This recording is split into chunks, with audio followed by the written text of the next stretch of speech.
going on? So, I think the video of me looking for a load should be uploaded by now. And I made it through most of the junctions. I simplified the route quite a bit. I was going to be taking a ton of highways all the way down to basically Jackson, Mississippi. From Baldwyn, Mississippi to Jackson, Mississippi was going to be all highway. But I simplified the route, and instead of doing that, I just came down and I'm on Highway 82 right now. And the original route, I was supposed to hop on 25 and continue going south, but I'm staying on 82, going straight west, and then I'm going to hop on 55, I-55, and take 55 down instead of going down all the highways. Google seems to think that the highways are a little bit faster. USA Trucks route had me going the highways as well. They think that it's a little bit faster. Now it might be a couple, less miles, but it's going through towns and having to stop at red lights and stuff like that. I think the interstate's going to be faster. It's going to be a less stressful drive because it's just basically this right here for about 50 more miles, and then I hit I-55, and it's about 70 miles south, and then I hit Jackson. And in Jackson, I'm going to stop at Petro and fuel up, top off. I'm at about a half a tank right now, and the other fuel stop that I thought about stopping at was going to be so far into my route that I probably would have had to take a 30 before I got there. So I'm just going to top off here at Petro in Jackson because fuel is dirt cheap there. It's one of the cheapest places that I've found recently. As far as prices are right now, it's like $1.86 a gallon with my discount. My discount's like 40 cents a gallon off. So I think they're like $2.20 a gallon, and I'm $2.20 something, maybe $2.30 a gallon. And I get 6 cents off for the cash price by using a fuel card. And then it's like a 39-cent discount or 30-something cent discount on top of that. So good fuel price. And I am familiar with this Petro here in Jackson. I've had a trailer worked on there before. I had a retort done there. I've had stuff done in their shop 2 or 3 times. And the Petro here in Jackson, Mississippi that I'm going to, they have good mechanics. It's a good shop. If you need anything worked on, I recommend them. Theodore, Alabama, stay the fuck away from the TA in Theodore, Alabama. Those are a bunch of dumbasses, and they try to bill you for as much as they possibly can. They're really shady down there. The mechanics in Theodore, Alabama, the TA. Stay away from them sons of bitches. And they do a piss poor job. So, shit, man. Why is it going so slow?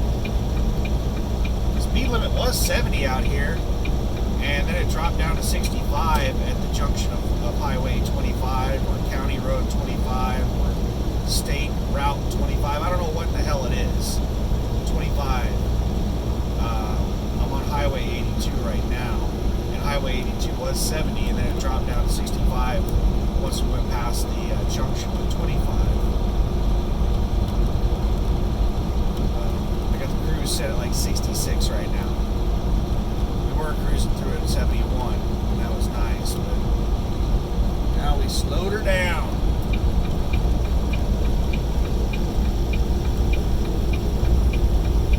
I generally go 1 mile an hour over the speed limit. That way those trucks that are governed at like the high end of 65, I don't have to worry about getting passed by some mega carrier.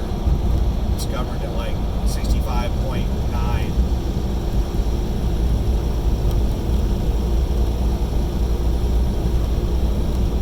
At this point, I'm going just a little bit faster, faster than the 65 trucks, so they don't catch up with me. They're not riding alongside me. And I'm also not catching up with them because they're going so much, like the speed difference between us is so minuscule. It's just that at this speed, it gives me the best spacing. I'm not catching up, they're not catching up.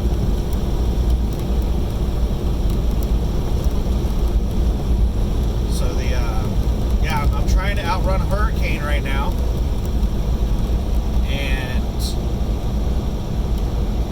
the place I stopped at last night was, by the way, this is going to be rambling thoughts. I don't have anything specific to talk about. The place I stopped at last night, the Get and Go,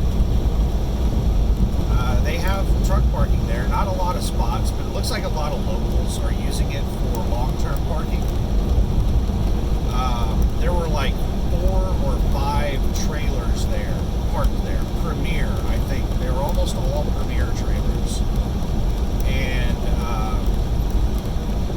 only one of them had a tractor hooked up to it. So I think that there's somebody or a group of people that live in town that are using it for long-term parking, and just about everybody's taking their tractor home except one guy.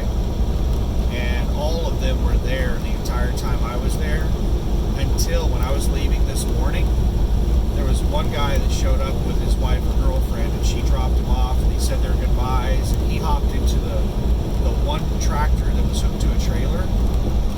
He hopped into that one, and he was, taking off for the week. When I was getting loaded at, Sleep Innovations, or whatever the hell the company is called,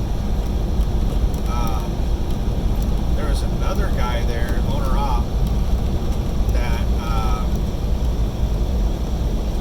I guess he lives there in town, but he just like showed up and was hanging out, waiting for them to post loads for the day. And when I went in there to pick up my paperwork, he walked in behind me and he was like, "Hey, y'all got any loads?" I forgot how exactly he worded it, but they were like, "No, they all canceled." And he was like, "Well, I guess I'll go back to the house then." And he left, went and got back in his truck, and left and pulled out. So I guess he lived locally. But after he walked out the door, somebody asked her what that was all about. And, or they asked, like, something. And she said, "Oh, yeah, we normally have loads that list right about now, or we normally have loads right now, but they all canceled." So he knows that we get loads around this time, so he comes in and checks or something like that. I forgot. But some local owner-op that knows how their system works, and that's the loads that he normally pulls out whenever he leaves the house. It sounds like they didn't have any loads, so he went back to the house for another day.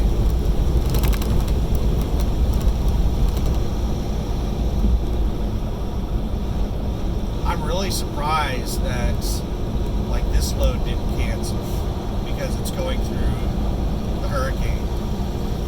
But the hurricane slowed down.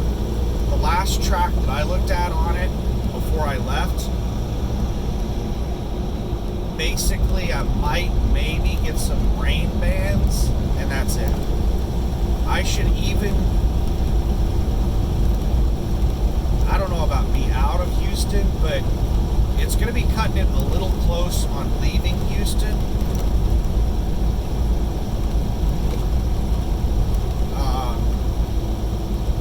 Because I can't remember exactly when the storm got to Houston, but by the time it reaches Houston, it's supposed to be just a rain event, basically. So I might have to deal with some heavy rain for a couple hours while I'm driving away from Houston.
was hoping to get a load directly out of Houston to the house, but I'm not gonna. I've talked about this several times. There's some shithead broker, some complete worthless piece of shit jackass that lists loads out of Houston all the time, tons of loads for like $1 a mile, and that is the full rate of the load. Once you break it down, and I get my 65% of it and all that, drop down to 45. It's like 80 cents a mile, and they're usually max weight loads. But I'm not hauling that bullshit. I'm not going to support a piece of shit broker like that. There are just some real shitty brokers out here that try to get rich off of a single load. If they would just not take such an enormous fucking cut off the load, they'd be able to move a lot more loads. And they could make the shipper happy, they could make the carrier happy, and in return, they would be able to move more loads and make more money in the end. But these dumb shits are just taking huge cuts of these loads, and they're not able to move them. They're having to reschedule them because they, don't book the loads. I'm sure it's, annoying the shippers. And, a carrier, even if I were to pull one of those loads, I wouldn't be happy pulling it. I'd be pissed off the whole time I was pulling that damn load. And every little thing that I ran into that didn't go perfect would piss me off even more. I have a little bit of tolerance whenever I'm getting paid well for a load on bullshit. But if I'm not being paid well for a load, then yeah, my bullshit meter.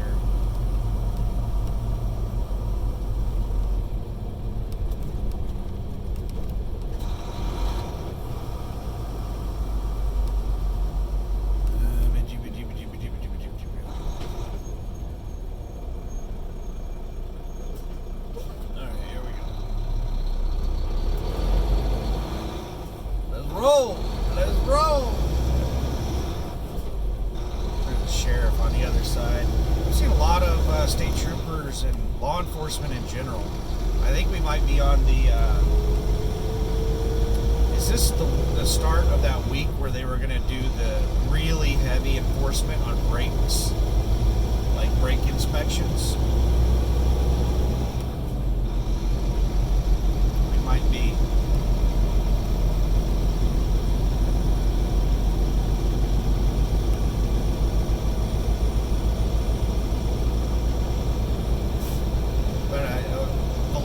I looked at, it looked like I was going to not have to worry about the hurricane too terribly much. I think it was saying that it was going to be, it wasn't even going to hit land yet until like 2 p.m. today. So at 2 p.m. today, I might be down around New Orleans.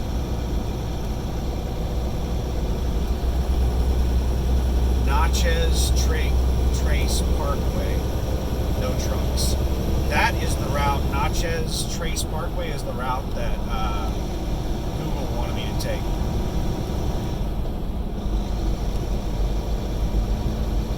No commercial vehicles allowed on that road.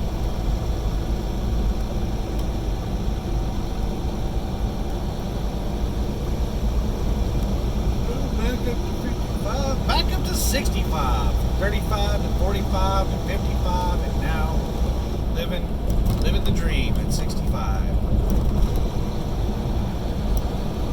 Well, this guy is not living that dream, Liz. I think he's going to continue doing 55.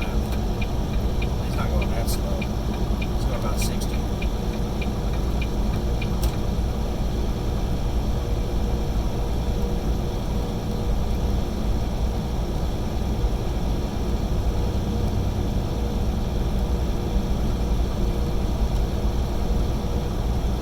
Like freight prices were amazing last week, absolutely off the charts amazing last week, and maybe the week before. This week, I've seen a dip in rates. I don't know if that's just the USA truck brokers or if that's the entire market. I don't really look at the spot market. I haven't had enough free time to do that. I've been looking at USA Truck's load board because I've been trying to find loads for myself. And on our load board, the rates have gone back down. There are still some decent paying loads out there, but in general, a lot of the rates have gone down.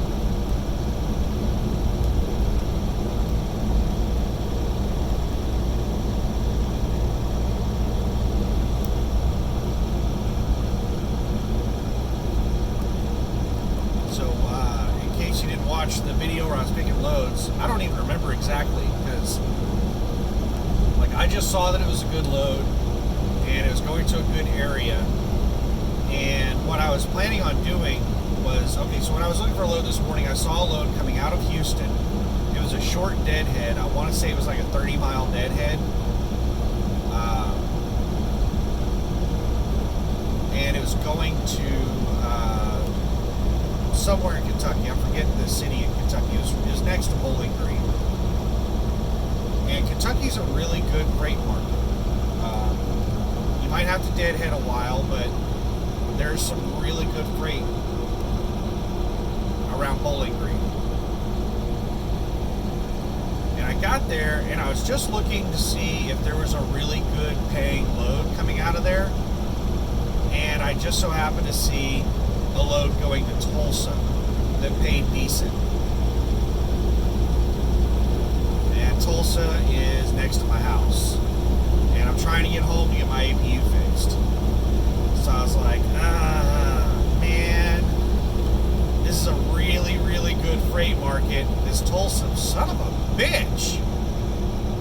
What the fuck, man? Home decor installations, huh? It's gotta cut me off like that. There's no need for that. He's probably talking on his fucking phone or something. He's got his left turn signal on, weaving around through traffic, cutting people off, speeding. He's being a dumb shit.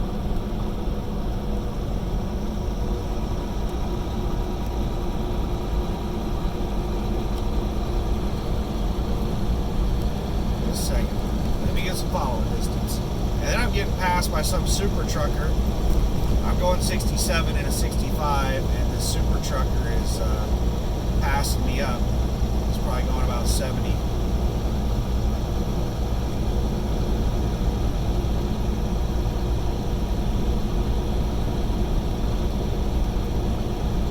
Probably when he's governed at. A lot of these trucks that are governed, these sons of bitches just run at whatever the governed speed is, regardless of the speed limit.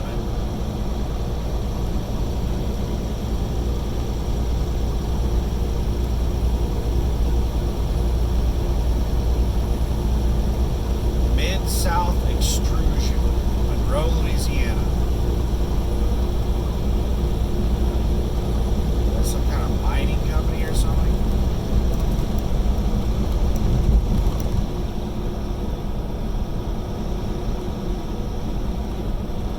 MSEfilms.com. So looks like they're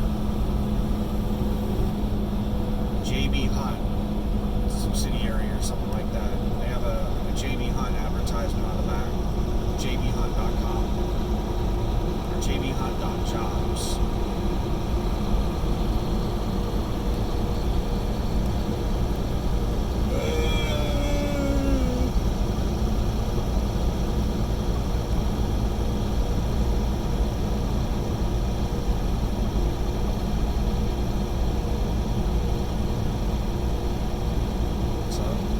We're going to be all right as far as the hurricane and all that stuff.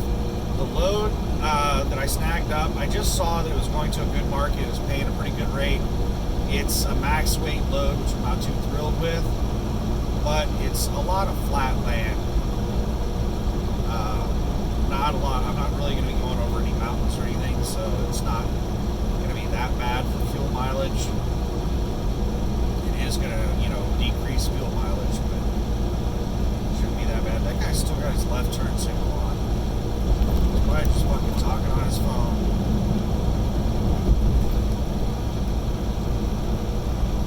Oh, he just flipped on his right turn signal.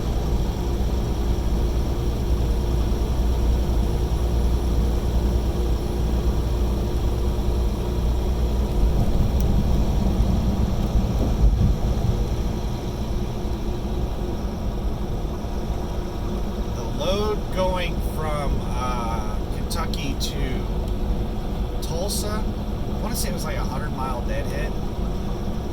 And what was the deal on that? It was like 500 miles, paying $1,100. So not really a great load, a mediocre load. The load going to Kentucky from Houston was an above average load.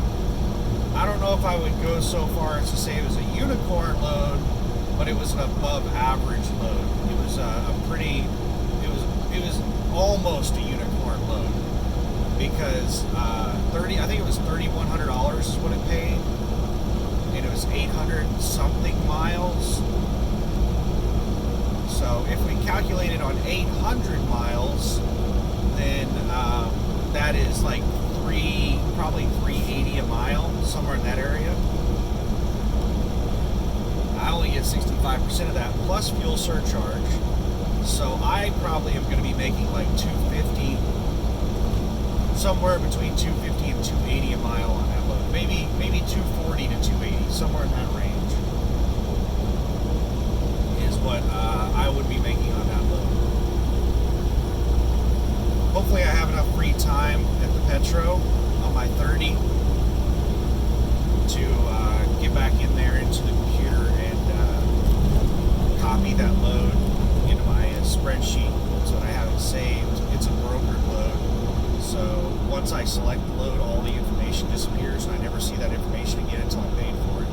So it's a real janky system. There's a lot of janky stuff with USA Truck.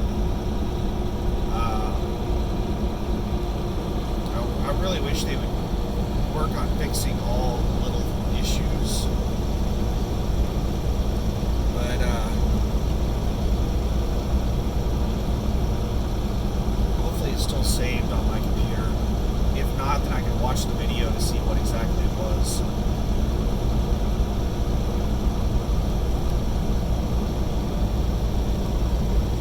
But that'll be more money for this paycheck. And that'll probably make me stay home even longer. Like, I am so fucking pissed off.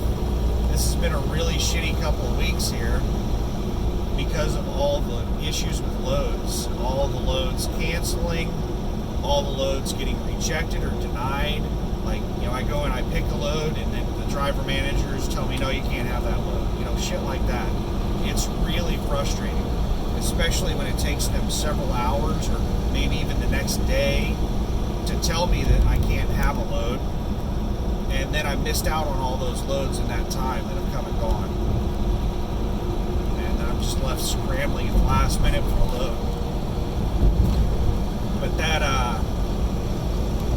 Kentucky load that I snagged up, that load was just posted to the load board because I checked the load board at like 7:45 a.m. I was looking at the load board before I left to go pick up the load. I was getting loaded at 8:30 a.m. or 8:15 a.m., somewhere in that area. It was around 8:15 a.m. I was pumped to the dock and getting loaded. And that's when I was making that video, and that's when I snagged that load. So that load had been on the load board for probably less than 10 or 15 minutes whenever I grabbed it.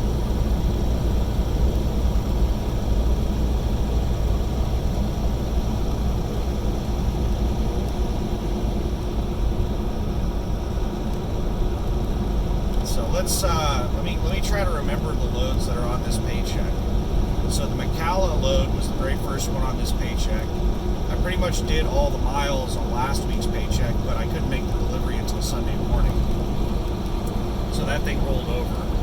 If I would have been able to deliver it on, when I got there Saturday,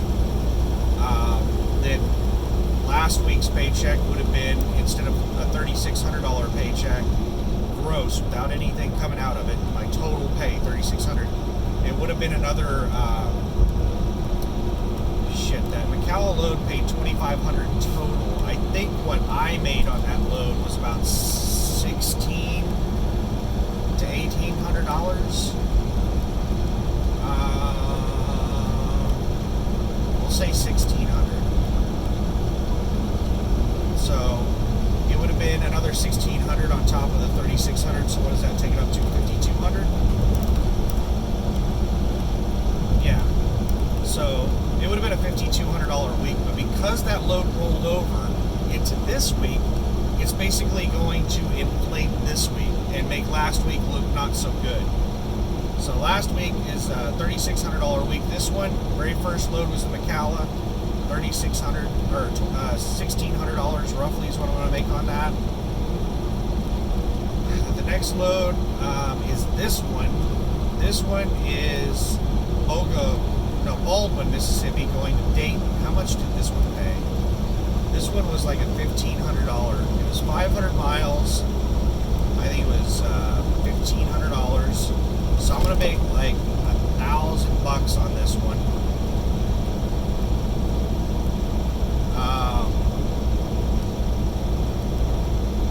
And I basically just picked this load to get me over close to the house because I knew I could get a load out of Houston going to I grabbed this load because this is another situation about a load canceling on me that just fucked everything up.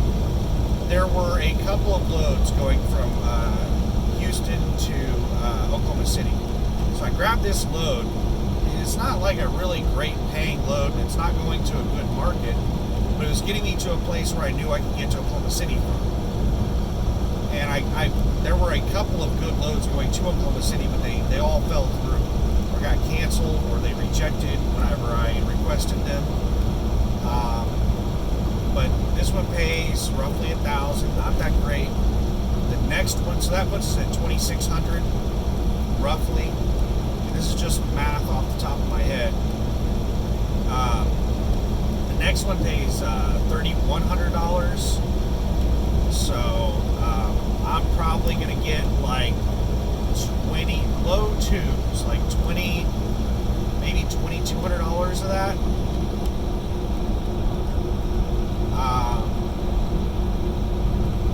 So 26 plus 22, that puts us at what is that, 48? Yeah, 4,800 on the week. And then the Tulsa load, I want to say it was like $1,100 to go 500 miles. I'll probably get $800 of that. So it's going to be about a $5,600 week, just off the top of my head. I'll break all this down in the spreadsheet whenever I stop for the night to figure out exactly what I'm going to be making next week. But just ballpark off the top of my head, this is going to be about a $5,600 a week. Last week was a $3,600 week. Average the two together, and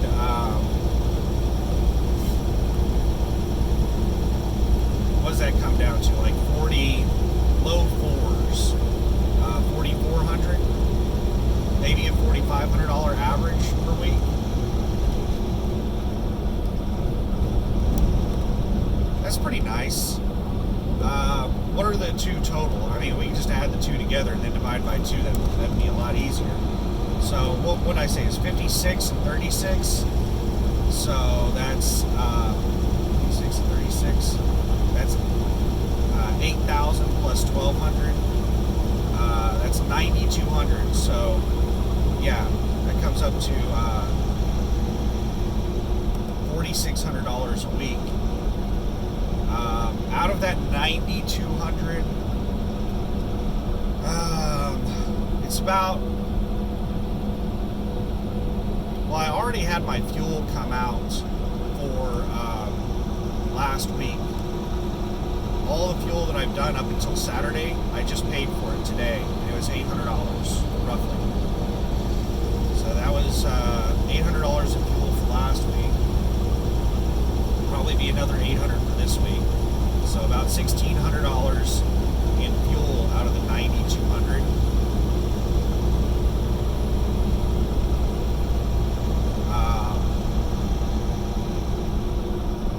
What is that? So that's 8,200 minus 600. That's 7,600. Is that right? $7,600 after fuel, and then take out roughly $250 for 2 weeks worth of insurance, tax stuff. So 7,600 minus 250. We'll keep nice round numbers. We'll say $300. So $7,300 is how much I would make in 2 weeks.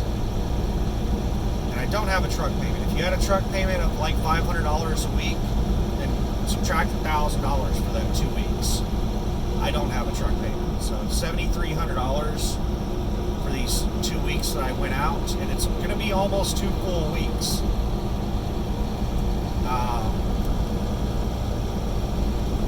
And I had a lot of downtime. I'm running on recaps right now. I would have done a reset, but I had that load going to my house, and I didn't think a reset was necessary. And then they canceled that load on me. They pulled it off of me and told me that it was a dedicated, and they wouldn't let me have it. After, they put it on the load board. I already had the load. I had the load on me for over 12 hours. And then they just deleted the load off of me. Didn't even tell me. They didn't send me a message or anything. I just noticed that the load was gone. And I messaged them and asked them what the fuck was going on. And they're like, well, I don't know. What load number was it? I mean, Stephanie was really rude. She had a lot of attitude. Pissed me off. And then finally, she got back to me and said that it was a dedicated, and it should not have been on the load board. That's the reason it wasn't on me. That's bullshit. I don't care if it was dedicated, it wasn't supposed to be on the load board. They put it on the load board. I accepted it. The load was put on me. If they fucked up, they're the ones who should have to deal with that, not me. I move dedicated freight. There are times whenever they can't move dedicated freight with the dedicated people, and they have to have a normal company driver or an owner-operator move dedicated freight. It happens. It's not like it's impossible for an owner-operator to move dedicated freight.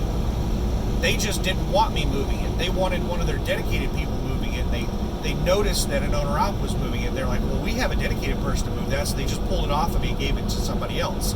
That is fucked up. I can't cancel loads. I can't do any of this shit, but it's double standard. They could just yank loads off of me at will and fuck up my week over some bullshit. That's the reason I'm really looking forward to getting the fuck away from USA Truck and getting onto a place like Landstar. At least at Landstar, I'm not going to have to compete with company drivers and dedicated drivers and shit like that. It's an owner-operator only company, and I'm not going to have to deal with this kind of stupid bullshit where they'll yank freight off of me to give it to a company or a dedicated driver.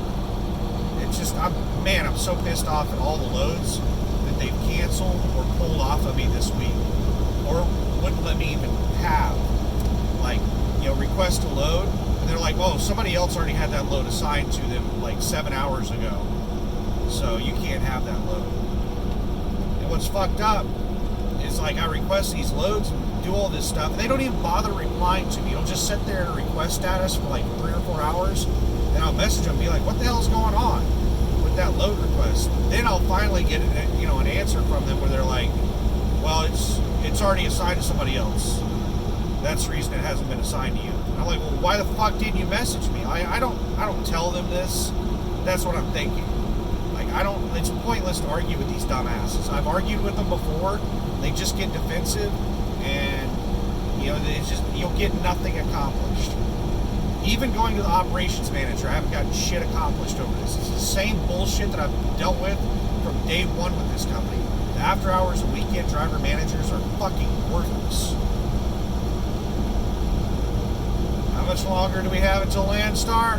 We have until February. We're almost through August. September, October, November, December, January, and February. We're roughly 6 months, 5 or 6 months, somewhere in that area, until I can apply. And then Landstar has a long application process. I heard that it takes, on average, a month to get hired on. So, one of these days we'll get over there, and hopefully it's going to be a lot less drama. The only drama that I've heard of from Landstar is that they're real, like, strict. And the biggest complaint that I hear is that you have to do annual vehicle inspections every quarter instead of once a year with Landstar. And if you don't send in your like maintenance reports and do your annual vehicle inspections, the things that they require that you do, if you don't do those things, they'll shut you down. They'll turn off your ability to get loads. They'll disable your account, basically, instantly. As soon as you cross the deadline, it's just bam, you're shut down. USA Truck does the same thing. You know, I've gotten several warnings that if you don't turn in your maintenance records by such and such date, then you won't be able to pull loads off the load board as of this date. So USA Truck has the same thing. So now they don't make me do an annual vehicle inspection every quarter.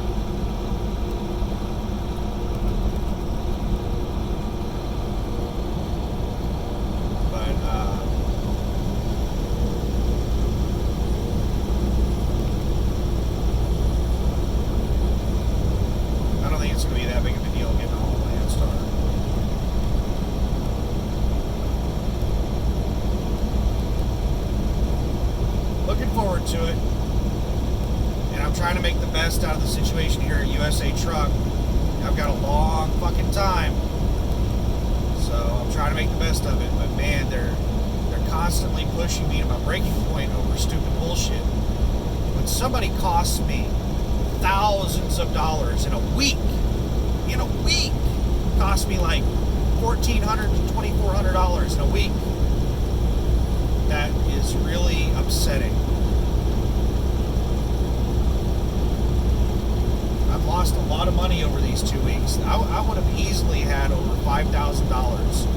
I would have had over $6,000 my first week out if I didn't have all the issues with loads that I had, with cancellations and loads getting stolen from me. And, you know, I don't have any way to verify the bullshit that they tell me on the reasons that they pull loads off of me, or won't give me loads, or cancel loads, or whatever. I don't have any way of verifying. I just have to take their word for it. But it really screwed me over on my first week. And then this week, you know, I've had multiple loads that fell through that either canceled or whatever. Like the dedicated one that got pulled off of me. It was supposed to be my load home. All kinds of shit like that. And then stupid policies where you can only have 3 loads on you at a time. There was an amazing load going to Topeka, Kansas. I wouldn't have even done home time if I would have gotten that load, but I couldn't pull it. It was only on the load board for like 3 or 4 hours, and I couldn't get the load because I was already at my maximum 3 loads assigned to me. And I tried to deliver my load early so that I could get a load off of me. And before I even made it over there to check and see if they would unload me early, that load got picked up by somebody else. But it was going, I forgot where it was picking up going. I think it was picking up, it was after my date load. So it was picking up in Houston, or the Houston area. And it was going to Topeka, Kansas. It was paying like over $3,000. It was like a $4 or $5 a mile run. And it was going to the Spring Hill, Kansas market, the Kansas City market. Spring Hill, Kansas has a Clorox DC that has unicorn loads. had enough time on the load that I could stop by Oklahoma City. It was going right through Oklahoma City. I could stop there and get my APU fixed and then just keep rolling. And I was going to go up to, deliver that load. I don't know if it was going to Topeka. I think it was actually going to Omaha, Nebraska. Whatever it was getting me close to the Kansas City market. Close enough that I could take a load out of there. And it was paying like a premium, like $3,200 or something like that for 500 miles or something. But then what I was going to do is swing by the house on the way to delivering that load, get my APU fixed, deliver that load, drop down to Spring Hill, and hopefully grab a load going out to California, either Northern or Southern California. Didn't matter to me. Hopefully Southern. I would much prefer Montana over like Tracy. But this car's going really slow. But it all, more drama with loads. Is that a cop? He doesn't even have his lights on. He's just sitting there at that construction vehicle. Oh, he's just waiting for people to speed by.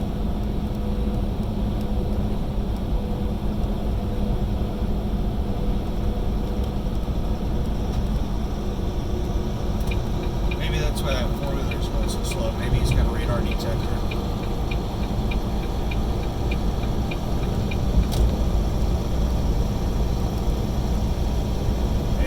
Double wide up here. I think it's on the right shoulder. I'm looking to see if I see UPS throw on his turn signal. I don't know if it's on the right or the left. Looks like it might actually be on the left. Yeah, it looks like it's in the middle of the road. The UPS didn't change lanes, so it's on the left. Yep, it's on the left. Super Trooper there with him.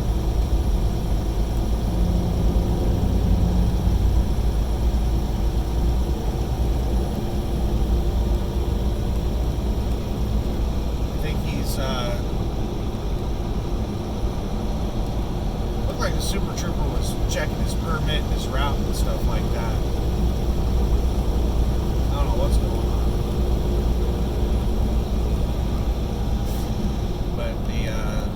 Driver looked like he was trying to explain where he was going.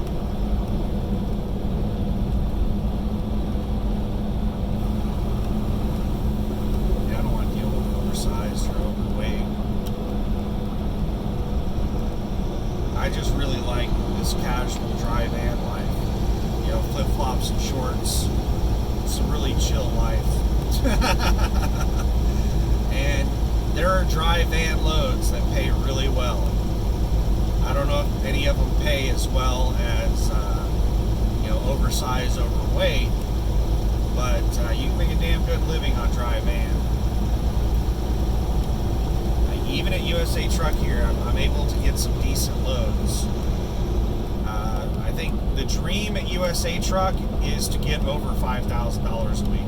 The loads on USA Truck's load board just don't pay well enough for $10,000 a week to really be within reach.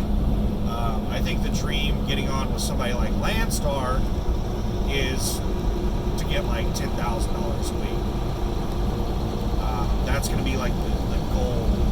And $5,000 a week I'm hoping to be more of like an average or a normal. Whereas right now, I would say $3,500 a week gross is normal for a solid week at USA Truck. 3,000 to 3,500, and 5,000 is like if you have a really good week, you can hit 5,000 at USA Truck. You can do better than 5,000, but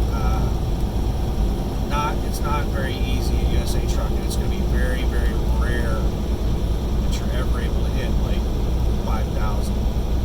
That UPS covered 65. I've got my cruise set at 67, so we're slow past it. I would speed up, but we're kind of going up the hill.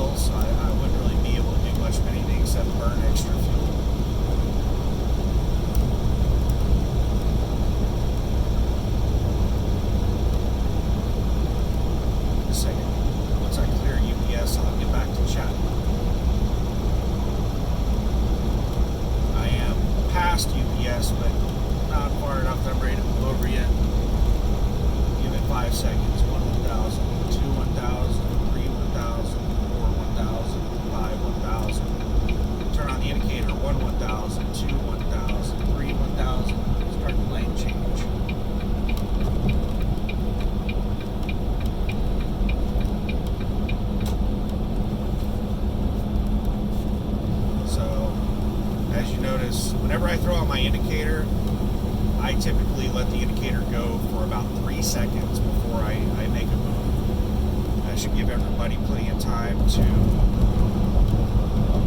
realize and prepare for what I'm about to do. Throwing on your indicator as you're in the middle of doing something or right as you start doing something is more of an I meant to do that thing. Especially if you throw on your indicator after the fact, like you fully change lanes and then you throw on your turn signal after that.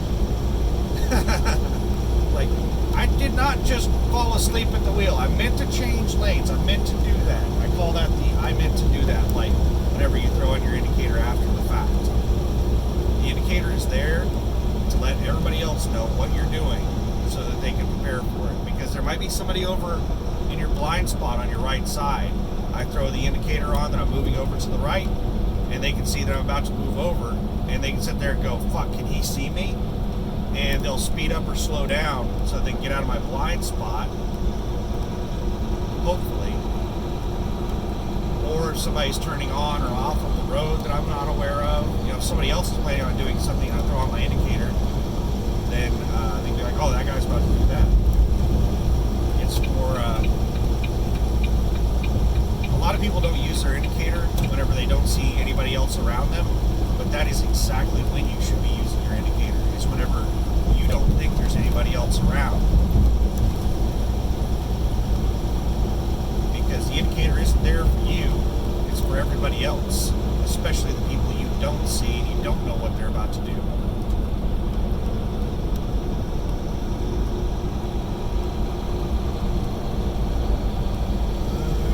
It's coming on the on-ramp. He's going to come to a complete stop.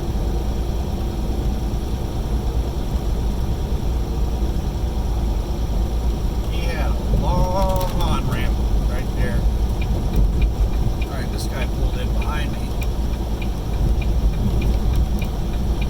I don't know why. He pulled in behind me to let that guy on, but that guy was already at a complete stop. He had like a mile of on-ramp to get on with.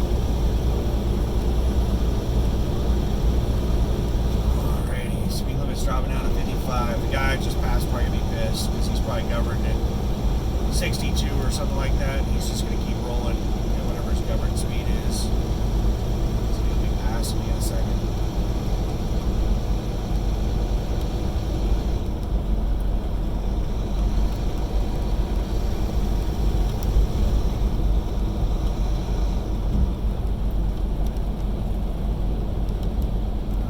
Do we have a light around the corner? I see a lot of stop traffic at the intersection up here.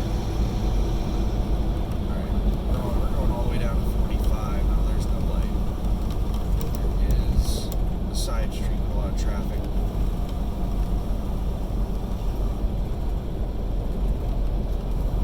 Alright, we're still slowing down. We're down to 50. Just hit 49, 48, 47.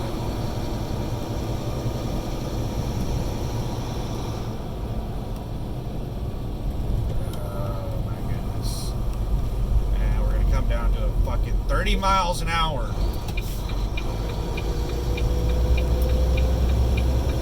Sons of bitches. This is their main street, so they're driving like it's Main Street. This motherfucker just like, well, I need to be in the left lane anyway. That works out. Oh, he just sped up by a lot. He needs to get over here. Probably gonna whip over here just any second. There he goes. There he goes. Yep, he needs to make the same fucking left that I do. See? Pay attention, these sons of bitches. He just whipped over there and slammed on his fucking brakes in front of me. I almost rear-ended her. She's doing a fucking U-turn. She's lost. That's the reason she was driving so slow.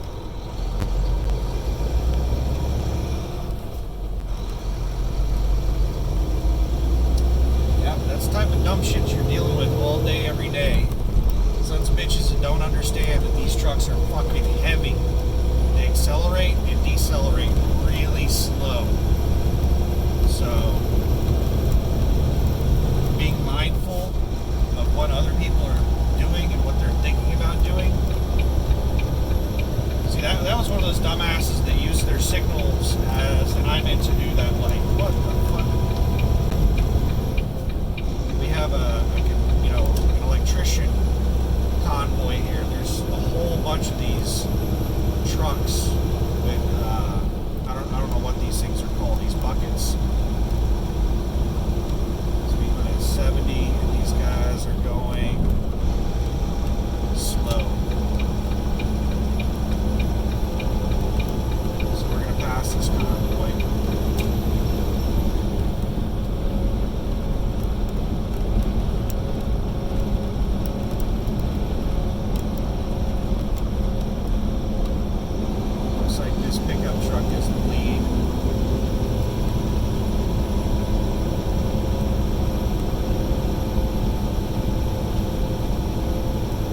driving by them at 73.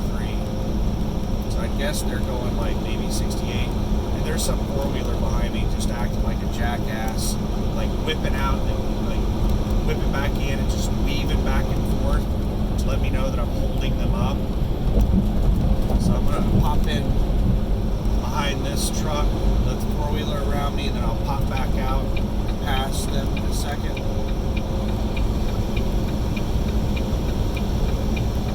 Alright, now here comes a dump shit four-wheeler and the SUV behind me, acting like a jackass, trying to pass me on the right. Got our cruise set down.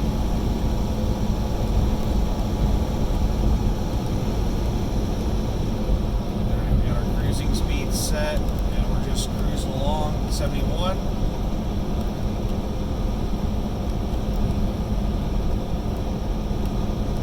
And we're rolling again.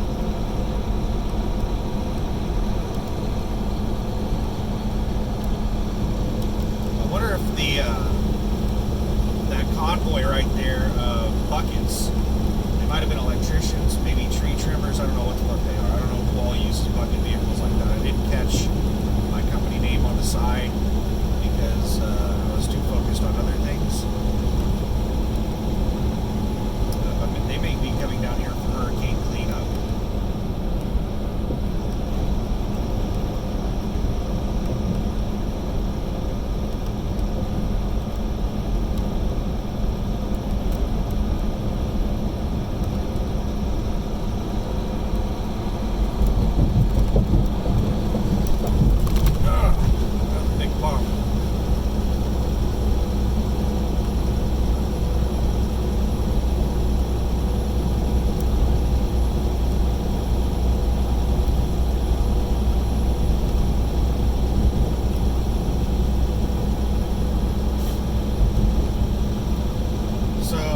Yeah, just basically going out for 2 weeks. How much did I say I was going to bring home after that? It was like 9,200 gross, and then my bring home would be 7,300, I believe, for 2 weeks.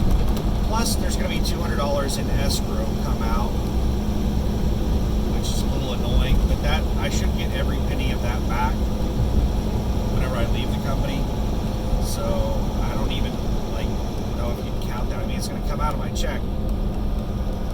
It's going to be $200 that I don't see, but I don't seem to catch these guys as fast as I was earlier. I think maybe we were just going down a hill. I'm not sure if they sped up or whatever. I think they're covering at 70.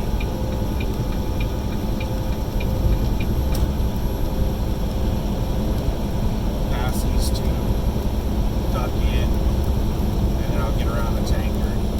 And then hopefully, oh, I see another one up there.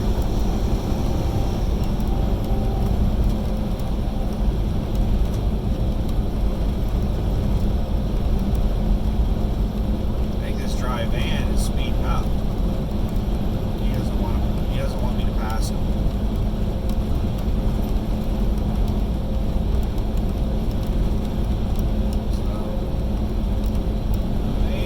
Duck in behind him and just see what he does, because he sped up by quite a bit, but we were going down a slight grade, so let's see what he does. Let's see if he bumped up his cruise or if he is just being a dick, because a lot of these sons of bitches, what they'll do is whenever you're out in the left lane, they'll speed up, and if you fall in behind them, they'll slow back down.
paychecks. And I'm not going to talk about post-tax income because that is a worthless conversation to have, because everyone's tax situation is different. Everyone has, different situations with not only their taxes, but their wage garnishments, their benefits like insurance and stuff like that. Yeah, I know I'm clear. You can stop flashing your fucking high beams at me. I just don't want to come over that close.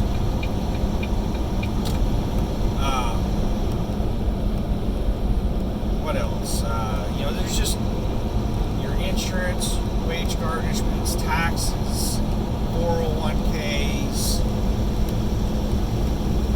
just all kinds of situations. Like post-tax is a completely pointless conversation to have.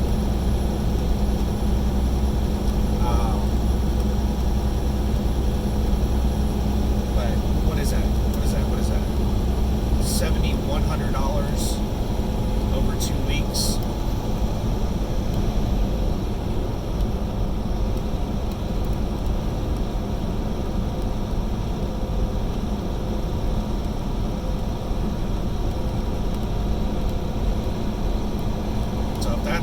If I take 2 weeks off, that's all I do for the month. 2 weeks on, 2 weeks off. $7,100.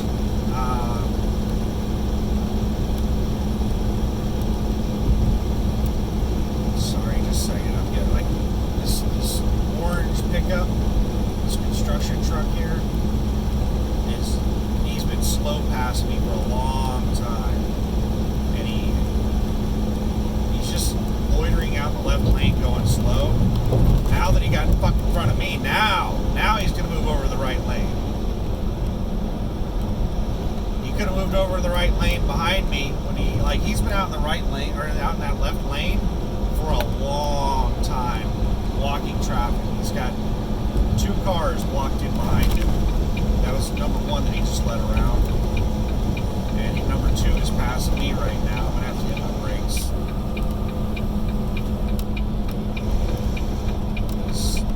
Sons of bitches got me pinned in behind this tanker.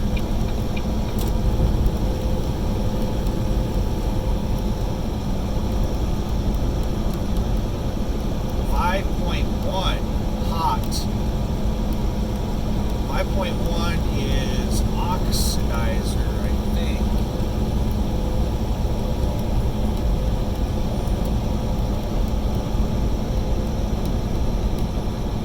What the hell can he be hauling? Tanker with hot tags and a 5.1. And I'm not 100% sure what 5.1 is, but I think it's oxidizer. There's no way. Because oxidizer, if it gets hot or it touches liquid, I think it becomes flammable or combustible. And that's a hot tanker. So 5.1, I'm not sure. I don't know. I'd have to look it up. But anyway, so $7,100. My monthly bills are roughly $2,000. So that leaves me $5,000 extra for the month.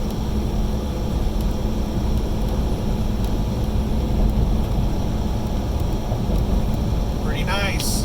That's the reason I can take so much time off, is because I have really low expenses. But all that money, that extra money for me going out for 2 or 3 weeks at a time, those many thousands of dollars that I make,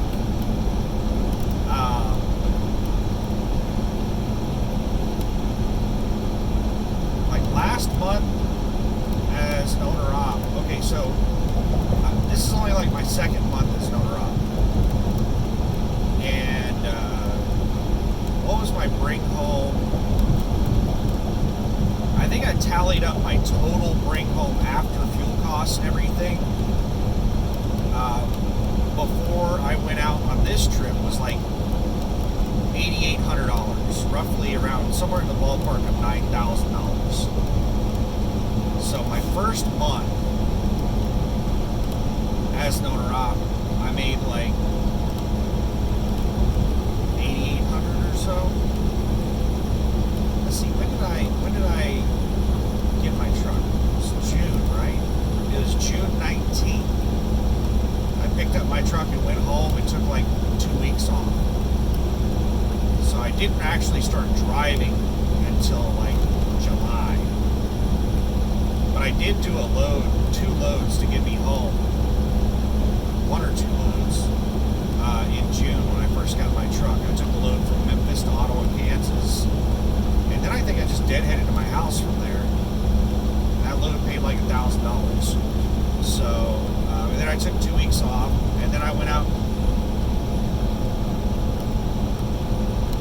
for a week and took another week off, and then I went out to California for like 3 weeks, and then I took like 2 weeks off, and I just left the house for those 2 weeks off last week. So I've been an owner-op for what? So we'll say June 19th to August 9th. It's like, what is it, August 20th or 21st right now? I've been seeing a lot of that. You see that right there? That's like the 4th car I've seen doing that. Driving at a high rate of speed with their 4-ways on. I don't know why in the fuck these cars are doing that, but I've seen at least one going in the opposite direction, and that's the second one that's passed me going in the direction I'm going, with their 4-ways on, going at a high rate of speed.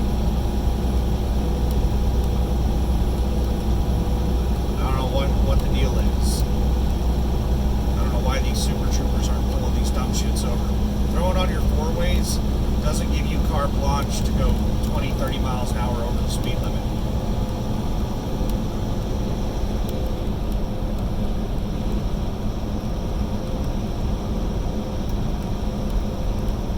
But anyway, so how much have I made since I've been owner-op? So it's at the end of this week, just on the loads that I have on me right now, and that's if nothing gets canceled.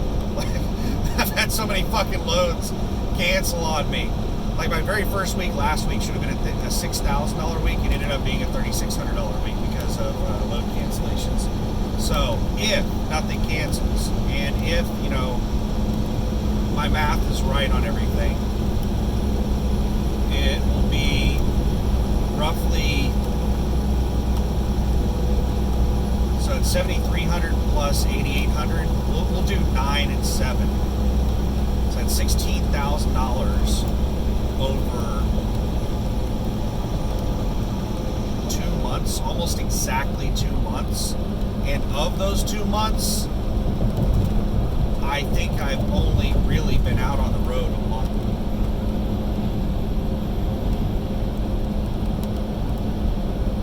And it's been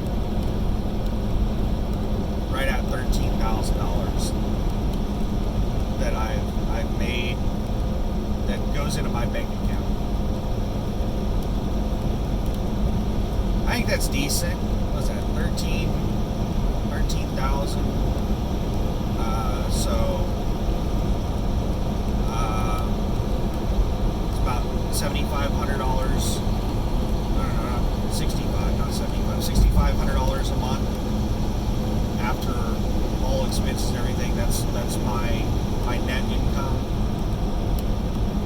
How much was I making at my last job? I was making $1,200 a week, roughly.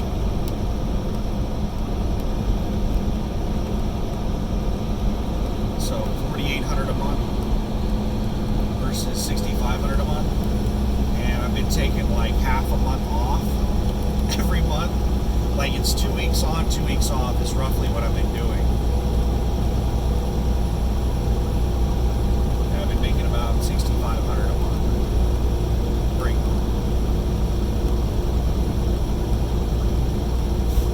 After all expenses. My gross, I have no idea what my gross is. My gross is probably, I don't know, $8,000 to $10,000 a month.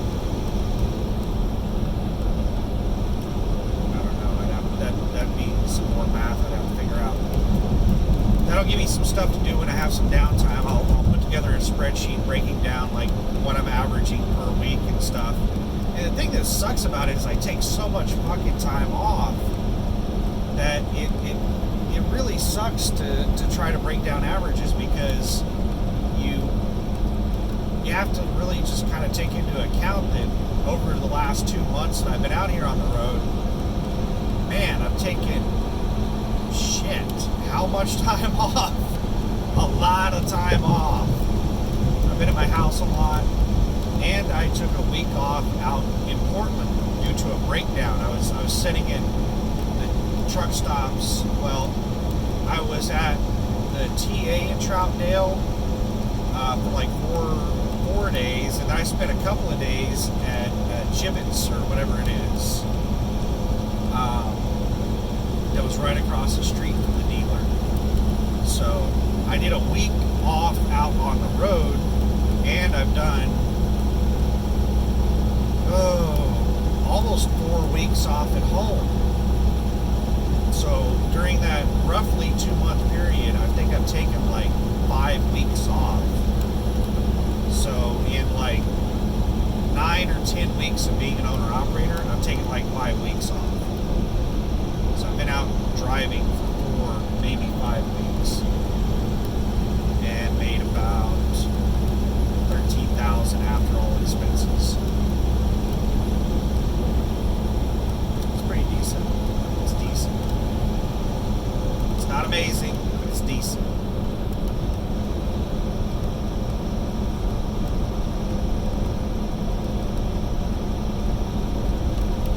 I would feel a lot more comfortable with getting out on the road and just rolling really hard if I had everything in good working condition. But I'm constantly having to go to my house to get shit worked on. Like right now, the reason I'm pushing so hard to get to my house is because of my APU. I'm putting a lot of extra wear and tear on the main engine, and I'm burning a lot of extra fuel because the APU doesn't work. And there's a lot of places with no idling policies, like you can't idle your truck. So, luckily I haven't been to any. I've only been to one place that's really enforced that, and that was Kingsford Clorox. I asked them about the no idle policy, and they said that no, it is. They actually do follow the rule, no idle. But they got me in and out of there. Getting loaded at Kingsford Clorox was like 10 minutes, so it didn't really affect me that much. Some of these places that you're sitting there for like 6-8 hours with no idling policies, that would be brutal.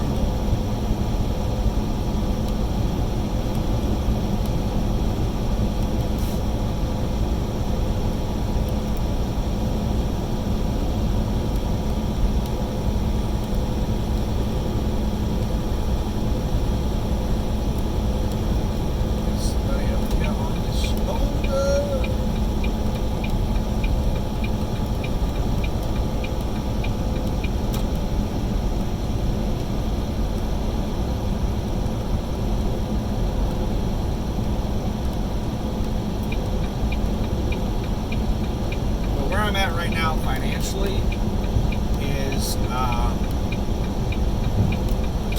I took out $40,000 from my 401k to buy this truck, and then I had reserves in my checking account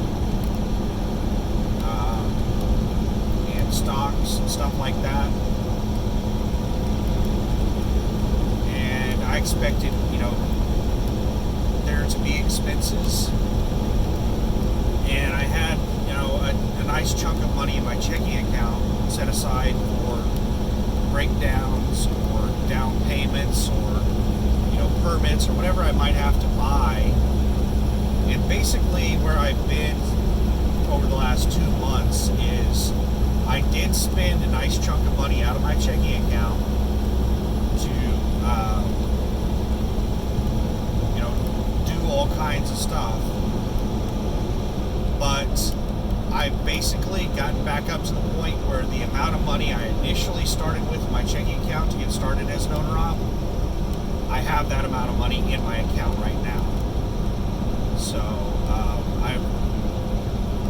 back myself all the money that I spent becoming an owner minus the $40,000 that I took out of my 401k to buy the truck.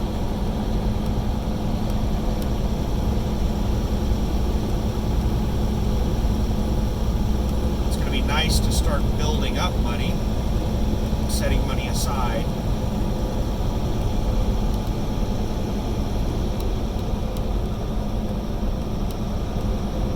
And I need to start planning for downtime. I hear that January is a really bad month to run freight. Like, it's just, there are hardly any loads. It pays really cheap because of it, because there's so many people out there fighting for what little is there. But I hear in the fall, leading up to like the holiday season, it's really a good time to run, which I'm trying to get my truck in good working order before that holiday season really kicks off, because I want to roll hard during the holiday season, make as much money as possible, so that when it comes January, February, if the rates crash like they normally do, I'm just going to fucking take January off.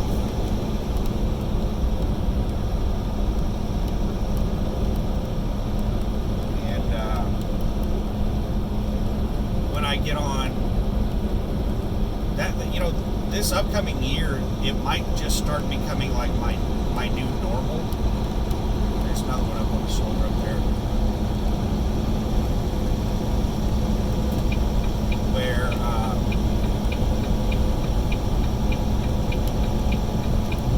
this damn truck has been trying to pass that four-wheeler for like an hour. Oh, he's way the fuck over. I probably didn't need to move over for that, but I couldn't tell how far he was over when I started moving over.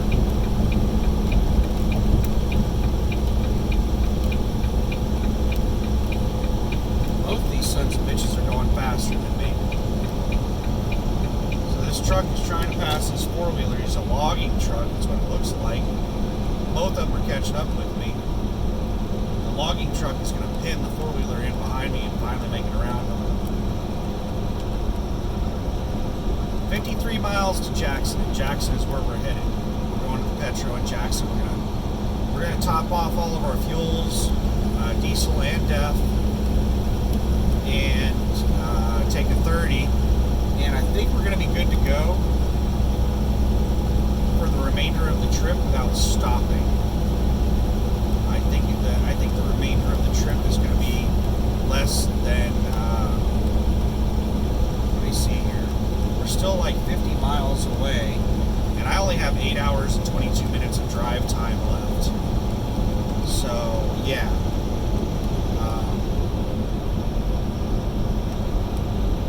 We're going to be good to go.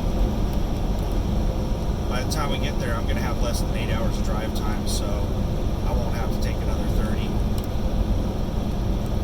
So it works out well.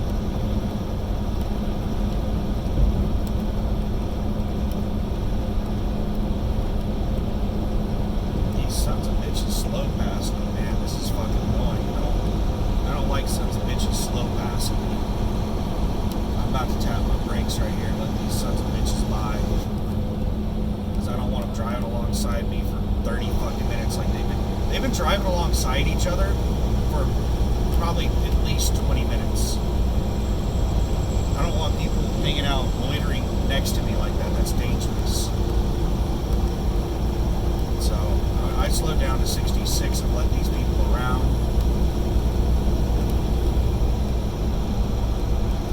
And once they get to a safe distance in front of me, I'll speed back up to my cruise speed.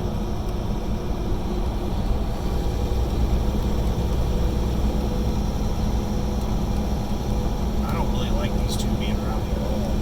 They're dangerous.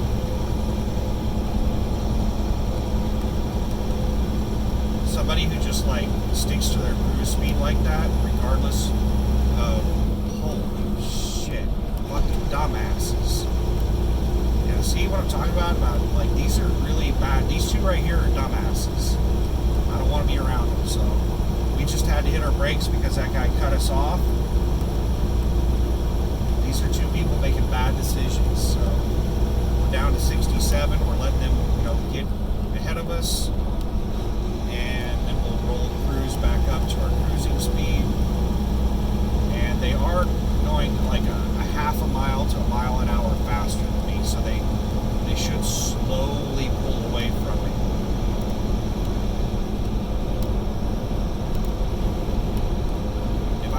catching up with them though, I'm gonna get pissed off and I'm gonna speed up and I'm gonna go around these sons of bitches really quick.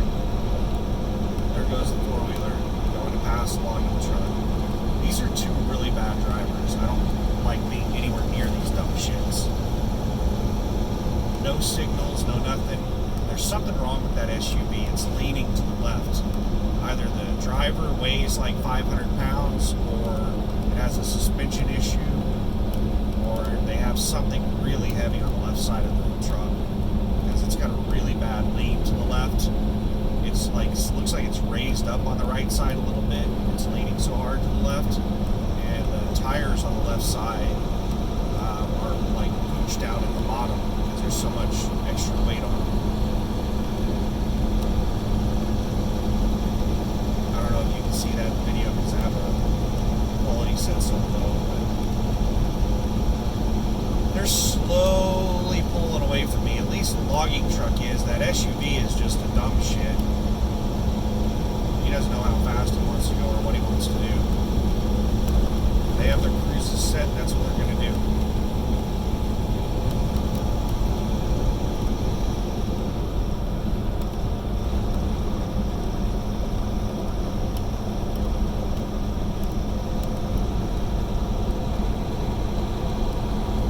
Yeah, I'm hoping to get all of the issues resolved by the time the holiday season kicks up, and then I can, bank on the holiday season. Man, if the loads coming out of LA, the 1,800, 2,000 mile loads coming out of LA are paying $6,000, $7,000 right now, what are they going to be paying whenever the holidays kick off? Might be able to grab one of those for like 10 grand or more.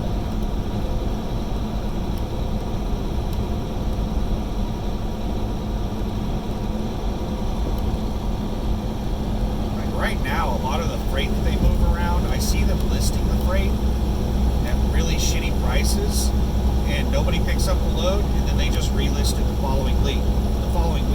So it's just like they're not desperate to move this freight, is what it seems like. But once we hit the holiday seasons, they're going to be really desperate to move the freight because it needs to be in a store at a specific time for the holiday.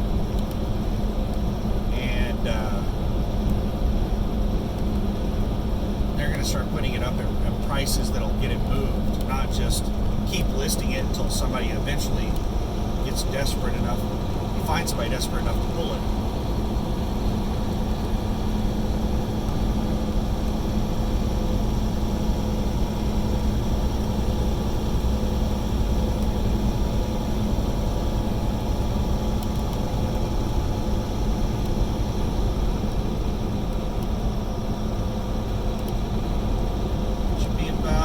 Guessing 40 miles to Jacksonville. I can't see because I'm recording. But one of these days, eventually, I'm going to get my other phone set up just for GPS.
this load feels really light. It's only 15,000 pounds, but it feels like I'm almost empty.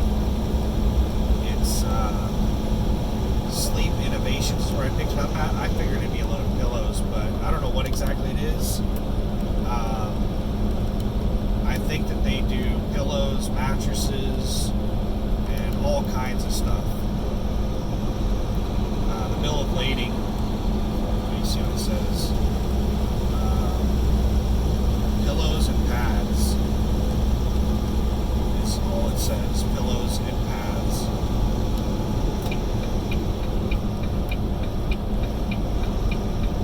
Look at that stupid jackass in that SUV, that dumb fuck. Not until the last damn second he saw that guy on the fog line did he move over. If somebody does that, that's Missouri or Mississippi DOT. When some jackass stays in the lane like that, then the person on the shoulder has to assume that they're not going to move over, so he jumped in his truck real quick, stopped what he was doing. That's the reason I try to move over as soon as possible and stuff like that, like the cops on the shoulder, because if you don't move over, that cop's got to sit there and watch you and plan for you not moving over for them.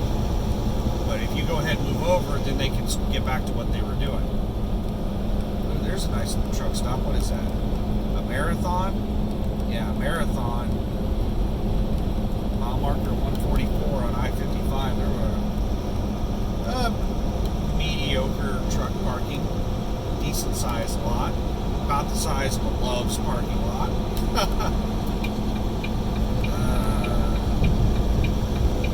All this space in front of me and behind me, and you got to merge right onto me. I don't even know how I get. It's some kind of superpower that these four-wheelers are gifted with whenever they get a license, to be able to merge, like match speed and merge right onto somebody. I think it's whenever they're getting on the on-ramp, they're matching the speed of the vehicle. They're trying to get up to the same speed as the vehicle that's on the interstate. And they basically end up speed matching them and merging right on to them. It's just,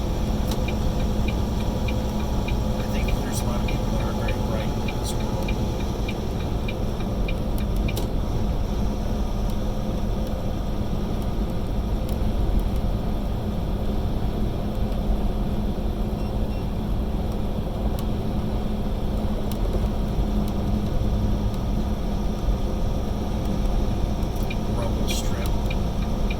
Out like an inch or two further than the line on the lane. I hate it when they do rumble strips like that.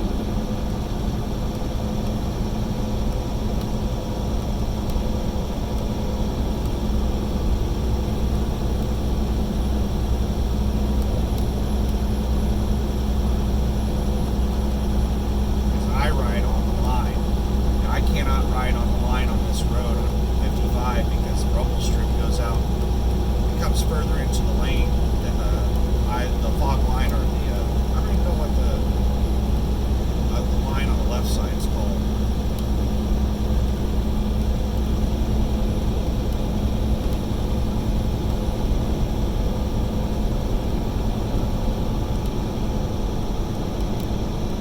I may not take as, like 2 weeks off. I'm just like pissed off right now. Like right now, I'm thinking, fuck it, I'm just gonna sit at home for 2 fucking weeks.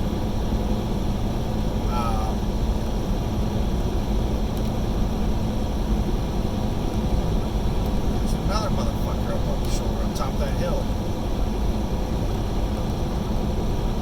I got a pickup truck coming up on me. He's behind me right now. He doesn't look like he's going too terribly much faster than me.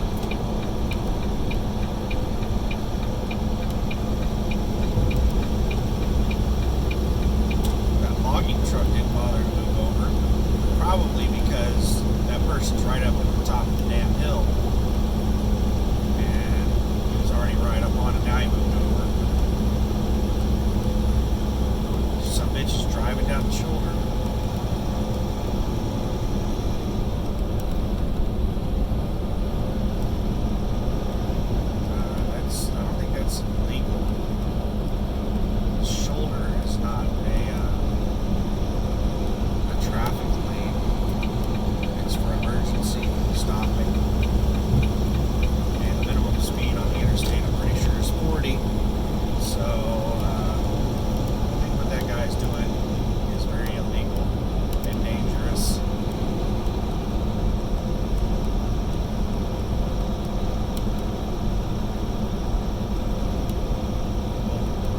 not going to sit around and find out if a super trooper catches him.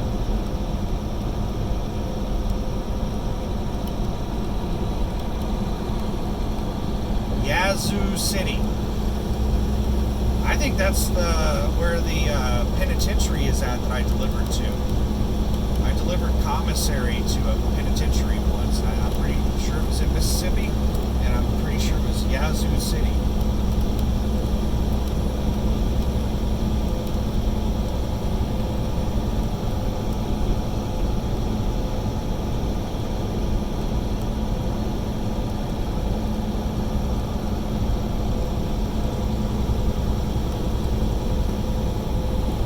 Really surprised at the lack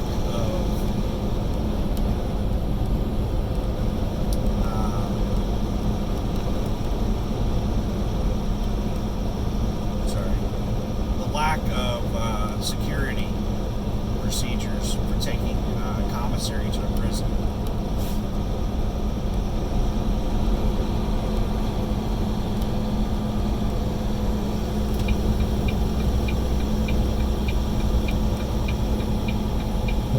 Not that I would do it, but like stuff could have easily been snuck in.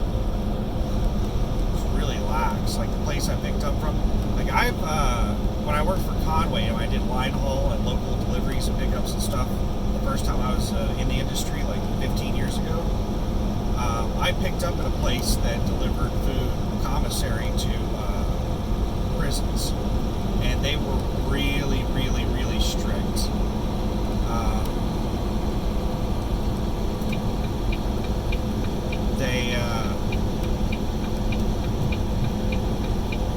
I would pull up there, and they would, I can't remember if I loaded the pallets or if they loaded the pallets. I think they loaded the pallets, but it was local pickup, so I was just driving around in a day cab with a 28-foot pump, and I just go up there, up the dock, and they'd throw in a bunch of pallets of commissary, and they would do it in black shrink wrap, and they would like shrink wrap the entire pallet to where there was no opening in the shrink wrap at the top, on the sides, anywhere, so that they could tell if it had been, like if anybody had poked a hole in the shrink wrap to put something in or anything like that. When it gets to the delivery location, they basically would inspect the shrink wrap to see if it had been damaged, and they may reject it or do a really detailed search on it if it had been.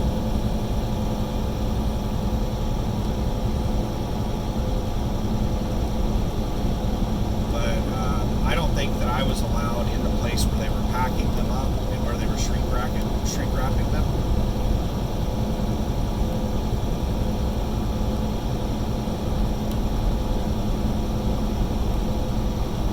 I picked up for the Yazoo City, it was just like an open dock that I just walked in there, and they didn't like fully shrink wrap the pallets or anything, and once I got loaded, I'm the one that sealed my trailer. I got back in there to the back and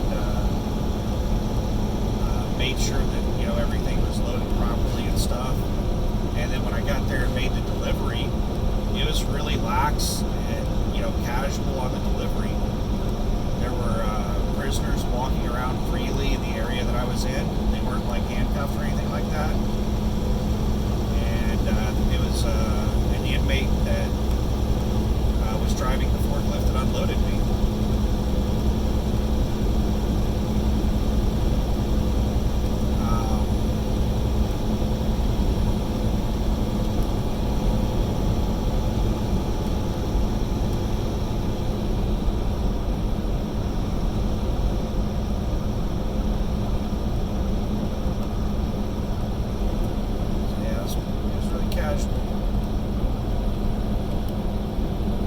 I had direct contact with the inmate, and I wasn't searched. I was never searched at any point.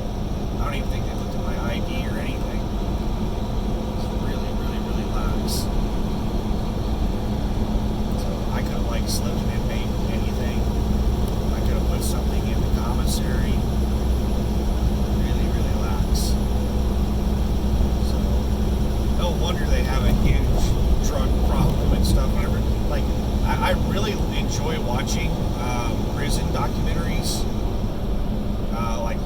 up and stuff like that.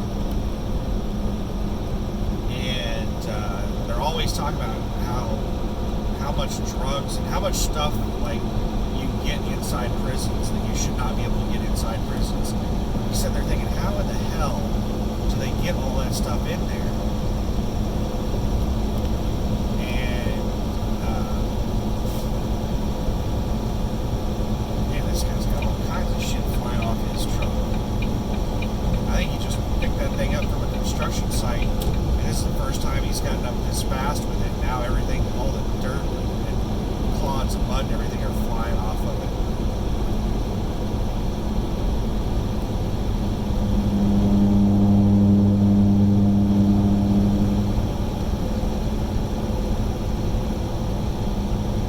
Trying to ride the line.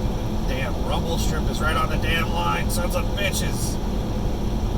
I don't want to hear the damn rumble strip, so.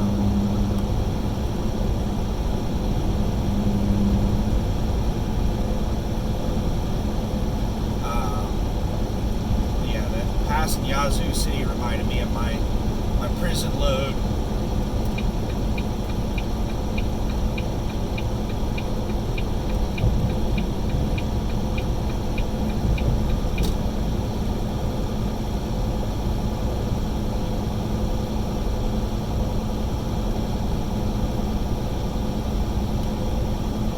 Coming up on Jackson. And where's a sign to tell me how far away is Jackson? Oh, damn. You see that over on the other side? It's a guy pulling a trailer with a shitter on it. You better fucking make sure that shit's secure. I hope that bitch is empty. Yeah, that's a load that you definitely want to make sure is secure. You don't want that thing falling over out of your trailer going down the interstate. I don't think I'd stop to pick it up. I'd just be like, oh, let's call that a loss. Does it have our phone number on it? No. Let's keep rolling. Nah, I'm sure it's empty. I doubt that they could even pick the damn thing up to put it into a trailer if it wasn't empty.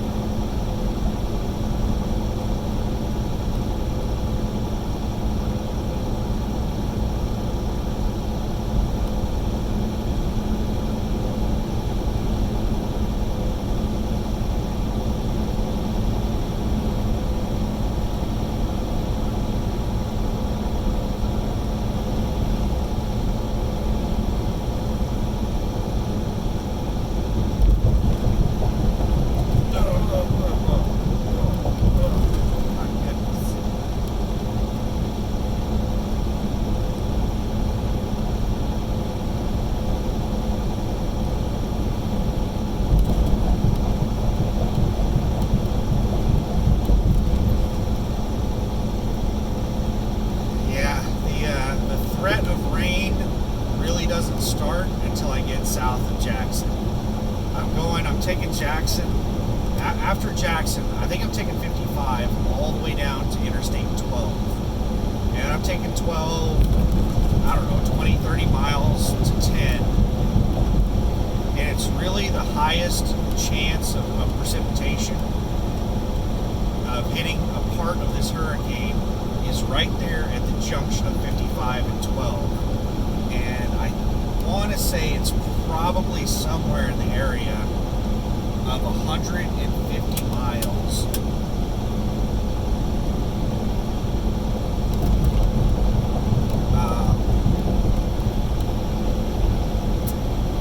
From Jackson down to that junction. So about 3 hours. 11:56, is that right? It's around noon, so I'll be in Jackson about 12:30. I'll be leaving Jackson about 1, which puts me at that little spot at probably about 4 o'clock in the afternoon. And then as soon as I get on to 12 and start heading west, I start driving away from the hurricane. Right now, I'm driving straight at the hurricane. I'm headed basically straight to New Orleans. want to swing too far because I had another chunk on the right side that I had to miss. Pieces of tire. You do not want to hit those fucking pieces of tire in the road because you sling that shit up and it can like knock out airlines. It can do all kinds of crazy shit.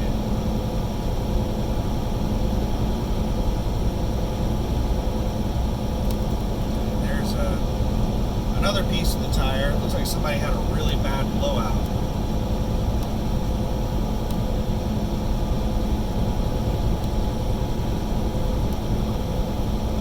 Probably shouldn't say anything, but I'm not a superstitious person. It's gonna be funny as soon as I say it if I have one, like within a couple of seconds. But since I've been back in trucking, I have not had a blowout.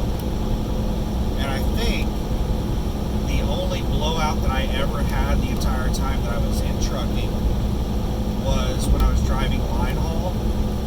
I had a blowout on I-80 going through Sacramento. On the shoulder, and somebody came out and changed my tire on the shoulder.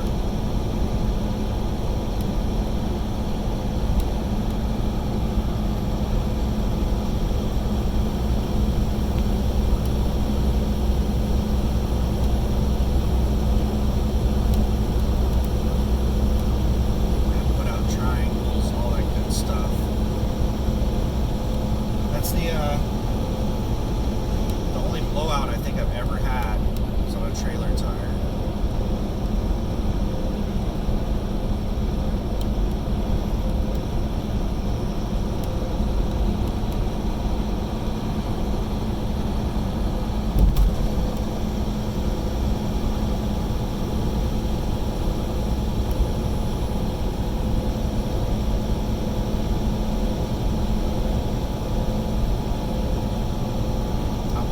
That the interstate is going to be pretty desolate because of the areas I'm going to be driving in are going to be the hurricane areas. So I'm hoping there's not going to be a whole lot of traffic down here because of the hurricane. And I'm hoping I missed the hurricane.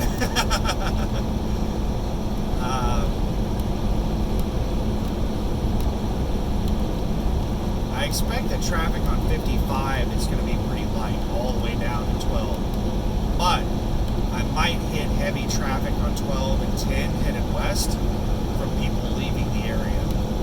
But I don't think they're doing evacuation orders or anything on it. It's been downgraded to a tropical storm last I heard, 20 miles to Jackson. So I can't foresee a whole lot of people leaving the area. I think it's a shelter-in-place type thing. So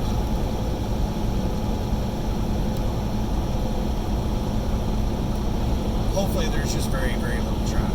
With the Wuhan virus stuff going on, and basically people are being told to stay at home, and now with the hurricane coming in and people are being told to stay at home, maybe with those two things combined, a lot of people will be staying at home and there's not going to be a lot of traffic.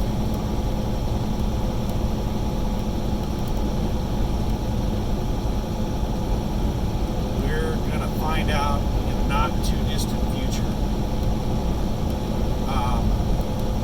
I'll probably stop the video when I get to the metro because I need to download the receipt on my phone through the TruckSmart app and then upload it to my tax service, and I also need to hit continue on the GPS to go to the next route point.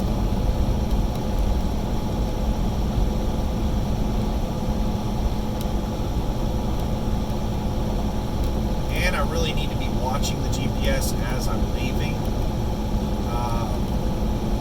Jackson, because Jackson is a place where I can either take 20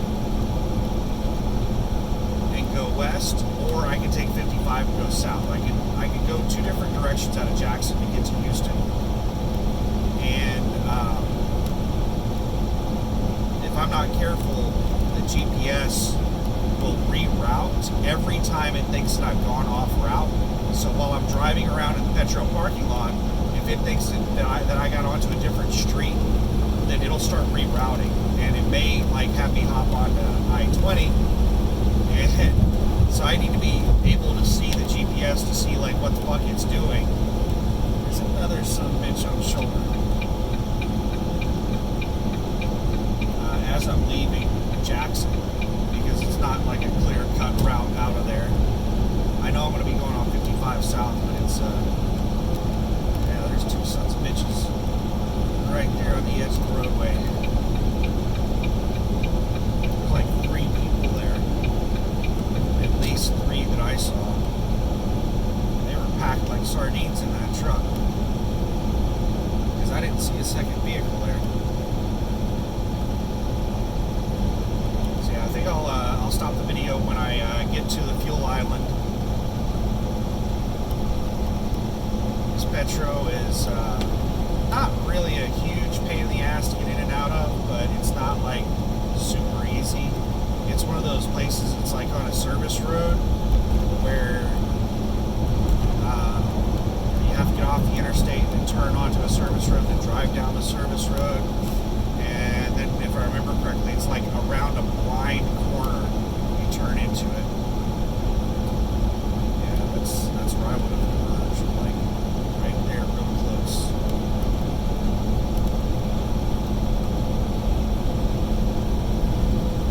So if these utility vehicles with all these buckets, if they're headed down here for hurricane relief, Jackson would probably be where I would guess that they would set up at. They would set up far enough inland that they would be in a place where the hurricane force winds would die down by the time it made it here.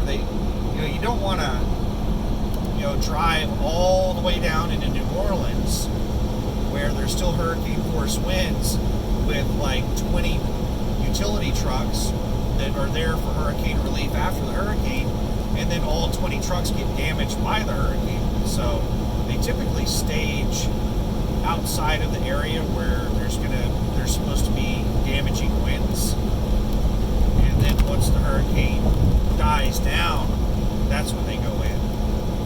I just saw a utility truck, one of those bucket trucks, pull off right there.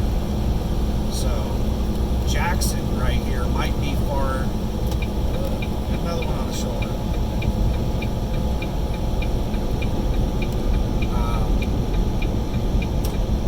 Might be far enough inland, but still close enough. This might be a good spot for them to set and wait for it to pass. But it keeps slowing down, and it keeps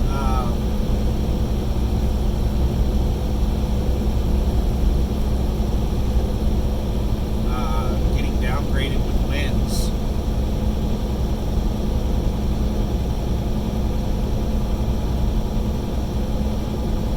Come on, four-wheelers, what the hell?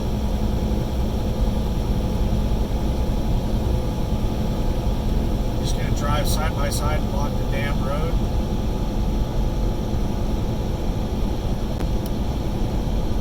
Didn't this guy pass me just a minute ago?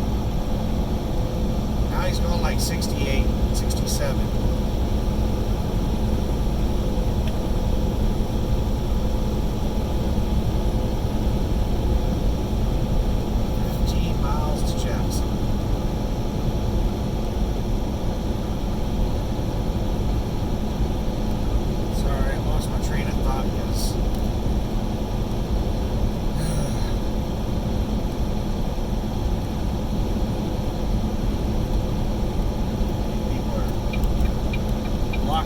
Driving slow and shit. I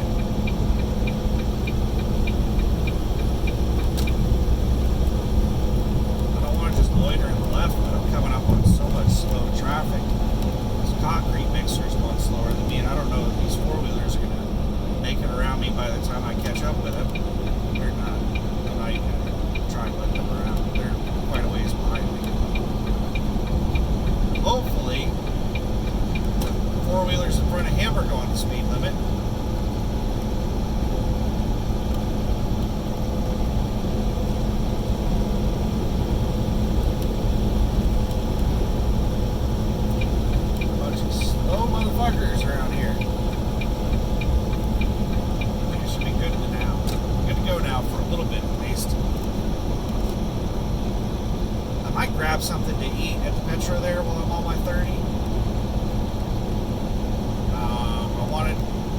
the hurricane forecast, because in Jackson, like I said, I have 2 different routes I can take, and I'm quite certain that I'm going to take 55 down to 12. But if for some reason the hurricane has sped up, the track has changed, then I might have to take 20.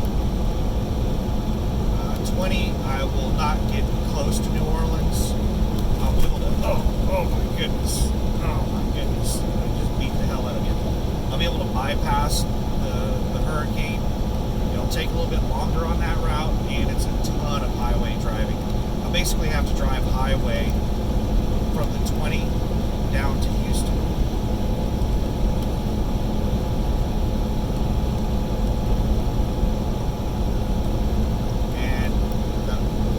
Other problem with that is that it puts me in a position where, like, this drive is, I forget exactly how many miles, it's like 600 and something miles. Alright, is this a new lane? We'll stay here for a minute and see if that, no, it's not. That lane is going exit only or something. I can see the little blocks.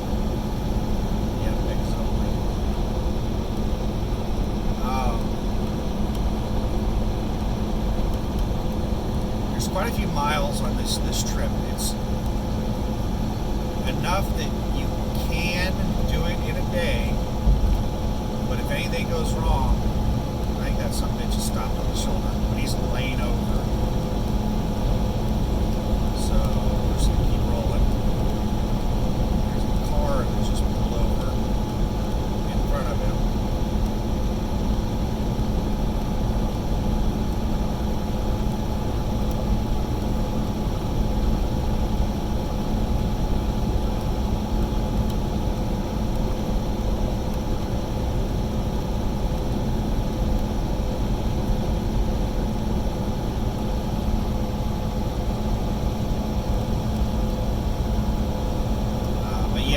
If I get any delays or any slowdowns, if I have to drive on a lot of highways, it can easily turn into a situation where I cannot make this delivery, and like I can't make it to my destination in a single shot. And if that happens, then there's a whole lot of ramifications. Number one is, I have to take 10 off, and then I have to drive once my 10 is up. It puts me in a position where I'm not sure if I can make the delivery on time, because I can't remember what time exactly this delivery is. And then it puts my next load in jeopardy. What the hell's going on up here? We got like a trooper in the middle, and we have a pickup truck on the right. Traffic is getting pretty thick.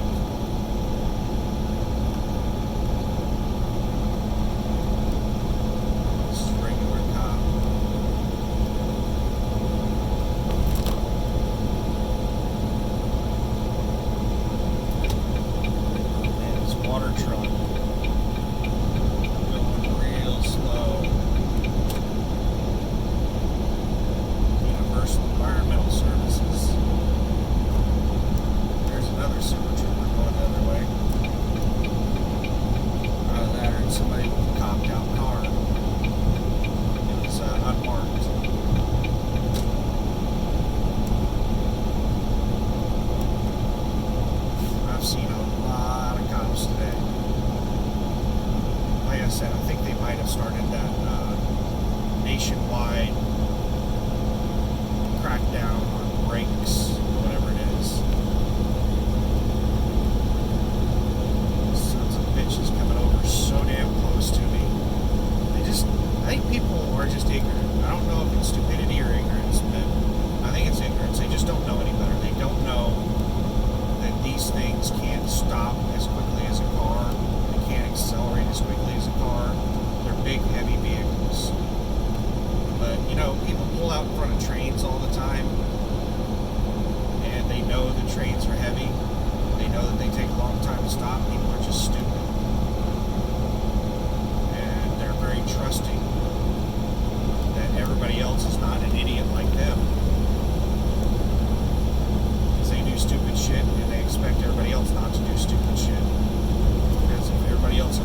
stupid shit, then we'd have thousands of accidents per day. Thousands of automobile accidents. Oh, wait a second. We do have thousands of automobile accidents per day.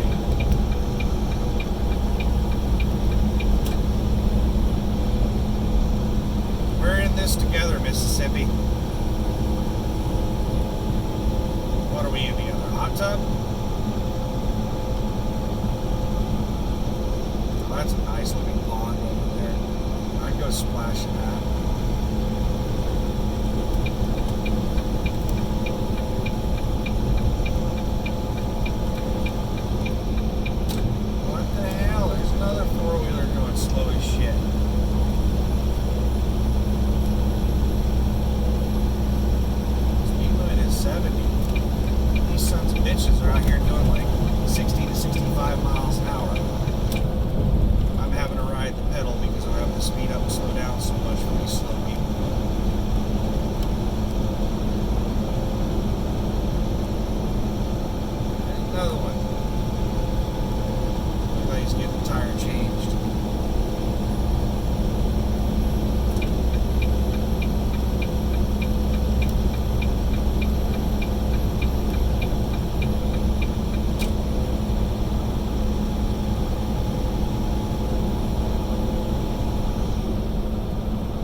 Back here now.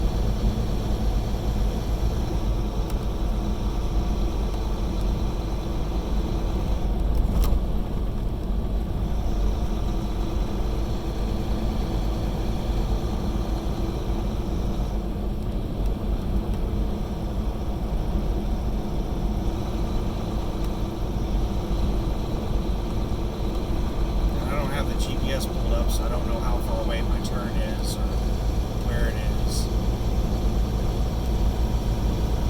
But I want to say that it was on like the south side of Jackson. I was going to drive most of the way through Jackson before I hit the metro. And I'm not really sure what part of Jackson we're in, if we're on the north side or right in the middle. I'm not sure if 55 goes like right through the middle of town or what the deal is.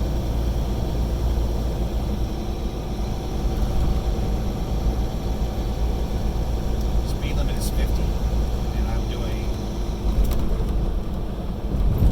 I was keeping up with the flow of traffic. I was doing 65 miles an hour. Now I'm slowing down because the car in front of me is going slow.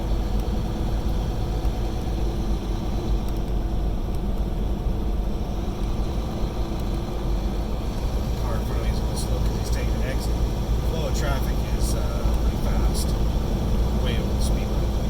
And I'm not sure if the speed limit is back up to 65 or 60 or what it is right now. Whoever does the signage around here, there it is, speed limit 60. Going 63. Alright, those sons of bitches do not have their own lane. I've got area to my left to move over, so we'll go ahead and move over for them.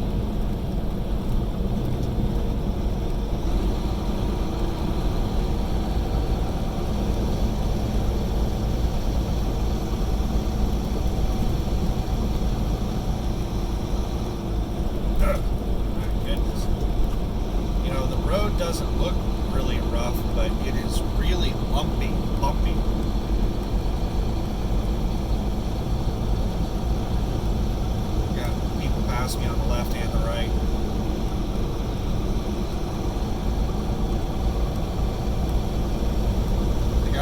right's just speed matching me, so I cannot get back over on the right. He's just caught up with me, and then he just parked it right alongside of me on the right.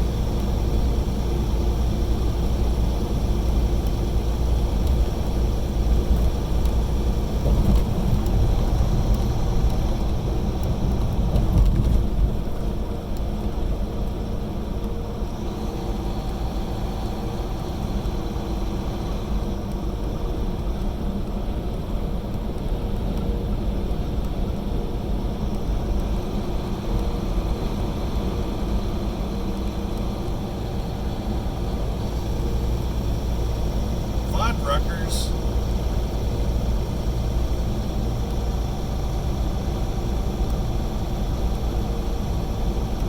This pickup's gonna cut me off.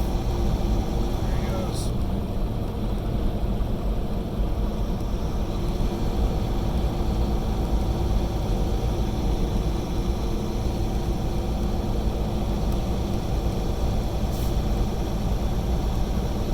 Alright, now I rubbed off that chigger.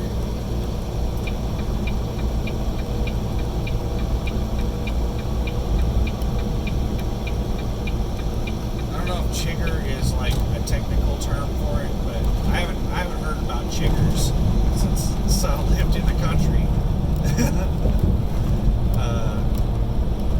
You get chiggers on you when you walked around out in the country. They were hard to get off. They'd stick to you. I think they were seeds. I might have to look that up. I haven't thought about chiggers in decades. I remember, like, I'd go out and play in the woods, and I'd get home. They'd be like, "You got chiggers all over you. You're covered in them." They're little spiny seed-looking things.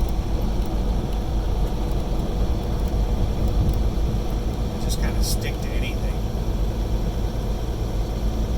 especially if you had like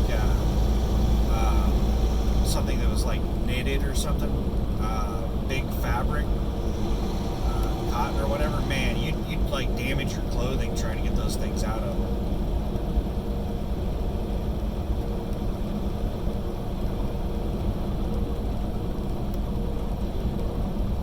Left lane is blocked on I-20 East with an accident. Looks like we're going through downtown Jackson now. And Petro, I believe, is on the south side of Jackson. I can't see how far it is because, like I said, I'm recording. Can't look at the GPS. Excuse me, while I'm recording. Oh, my goodness, it just beat the hell out of me. It's like burping a baby going through those things.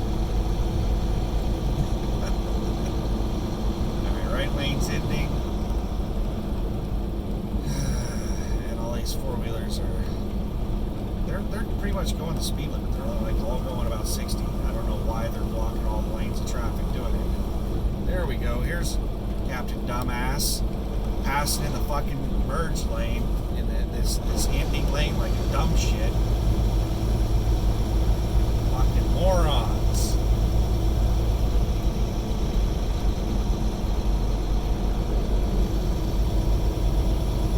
Stupid people make the world dangerous.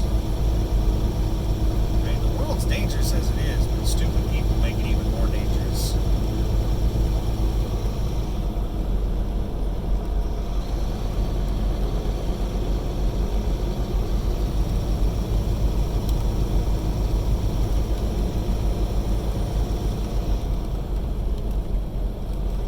Twisties coming up.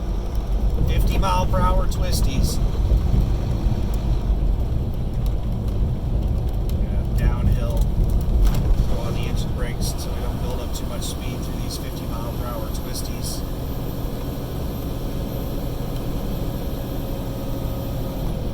It's not just that there's twisties, it's that there's four-wheelers that are slamming on their brakes in the middle of these fuckers.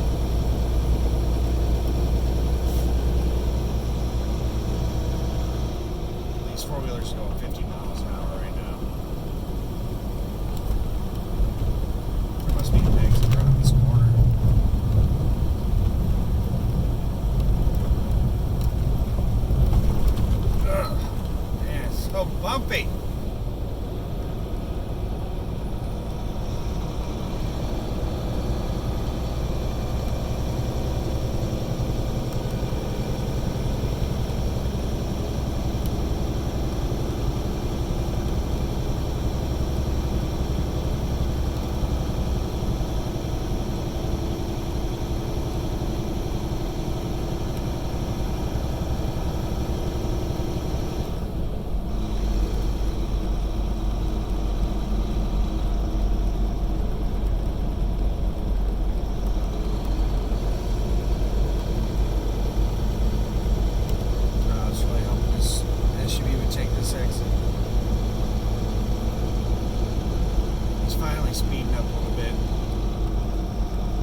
Petro's at.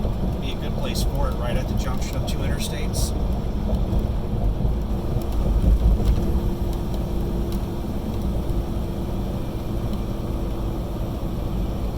Probably be taking an exit. Oh goodness, State Street. I might be taking the State Street exit. It's turning into an exit only. Am I taking the State Street exit?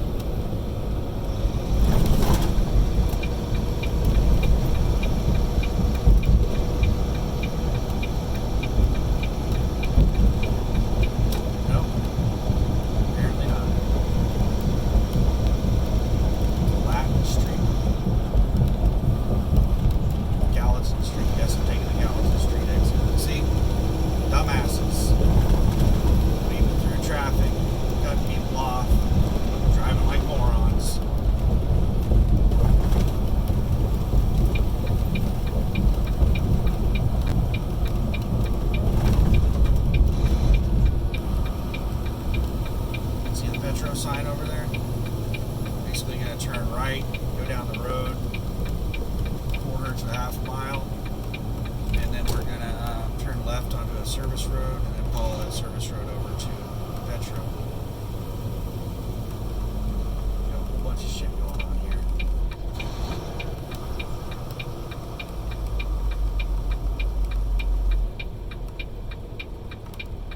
Alright, UPS, do it. Sitting there not paying attention, almost set through that light.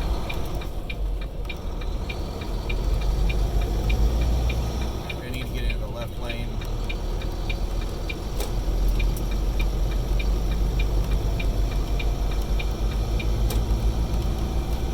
Alright, so it is this one right here.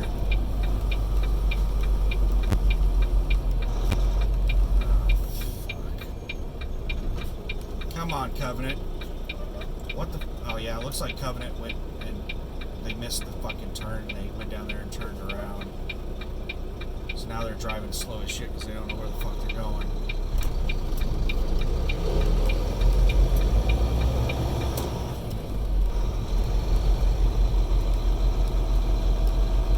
See, this place is not like easy to find. See how like that turn on the service road was right next to the on-ramp, and I don't think there was a sign out there for the service road. I don't remember seeing a sign out there. And then it's like right up here to the right is the entrance you turn in on. So I think Covenant probably missed their damn turn, and they went up there and turned around. They're coming back, and now they're just driving slow as shit because they're not really sure what the hell they're doing.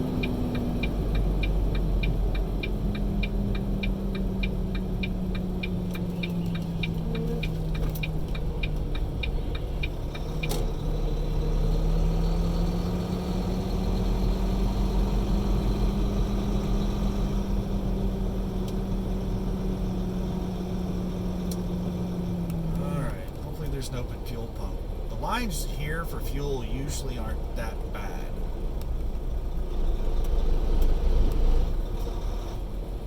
It looks like there's a few open.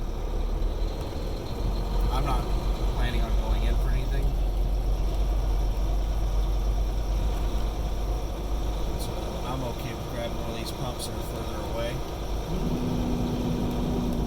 Wow, they've got those two pumps closed.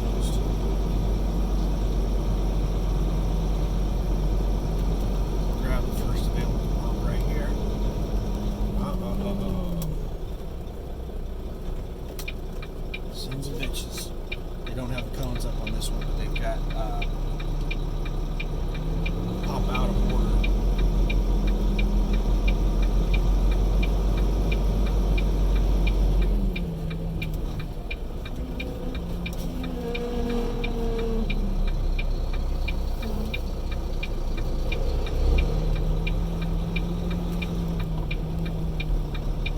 The pumps themselves, the handles were tagged.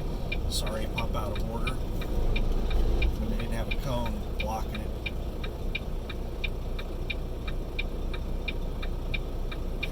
Alright, that should be good right there.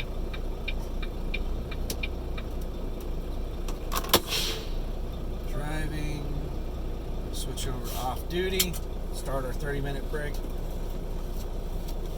and then we'll fuel. I might run in and use the restroom. I don't know. There's a bunch of things. I might grab something to eat. But anyway, I'm going to stop the video there. I'm going to check the weather and do all kinds of stuff on my 30. So thanks for watching. Have a good one. Bye.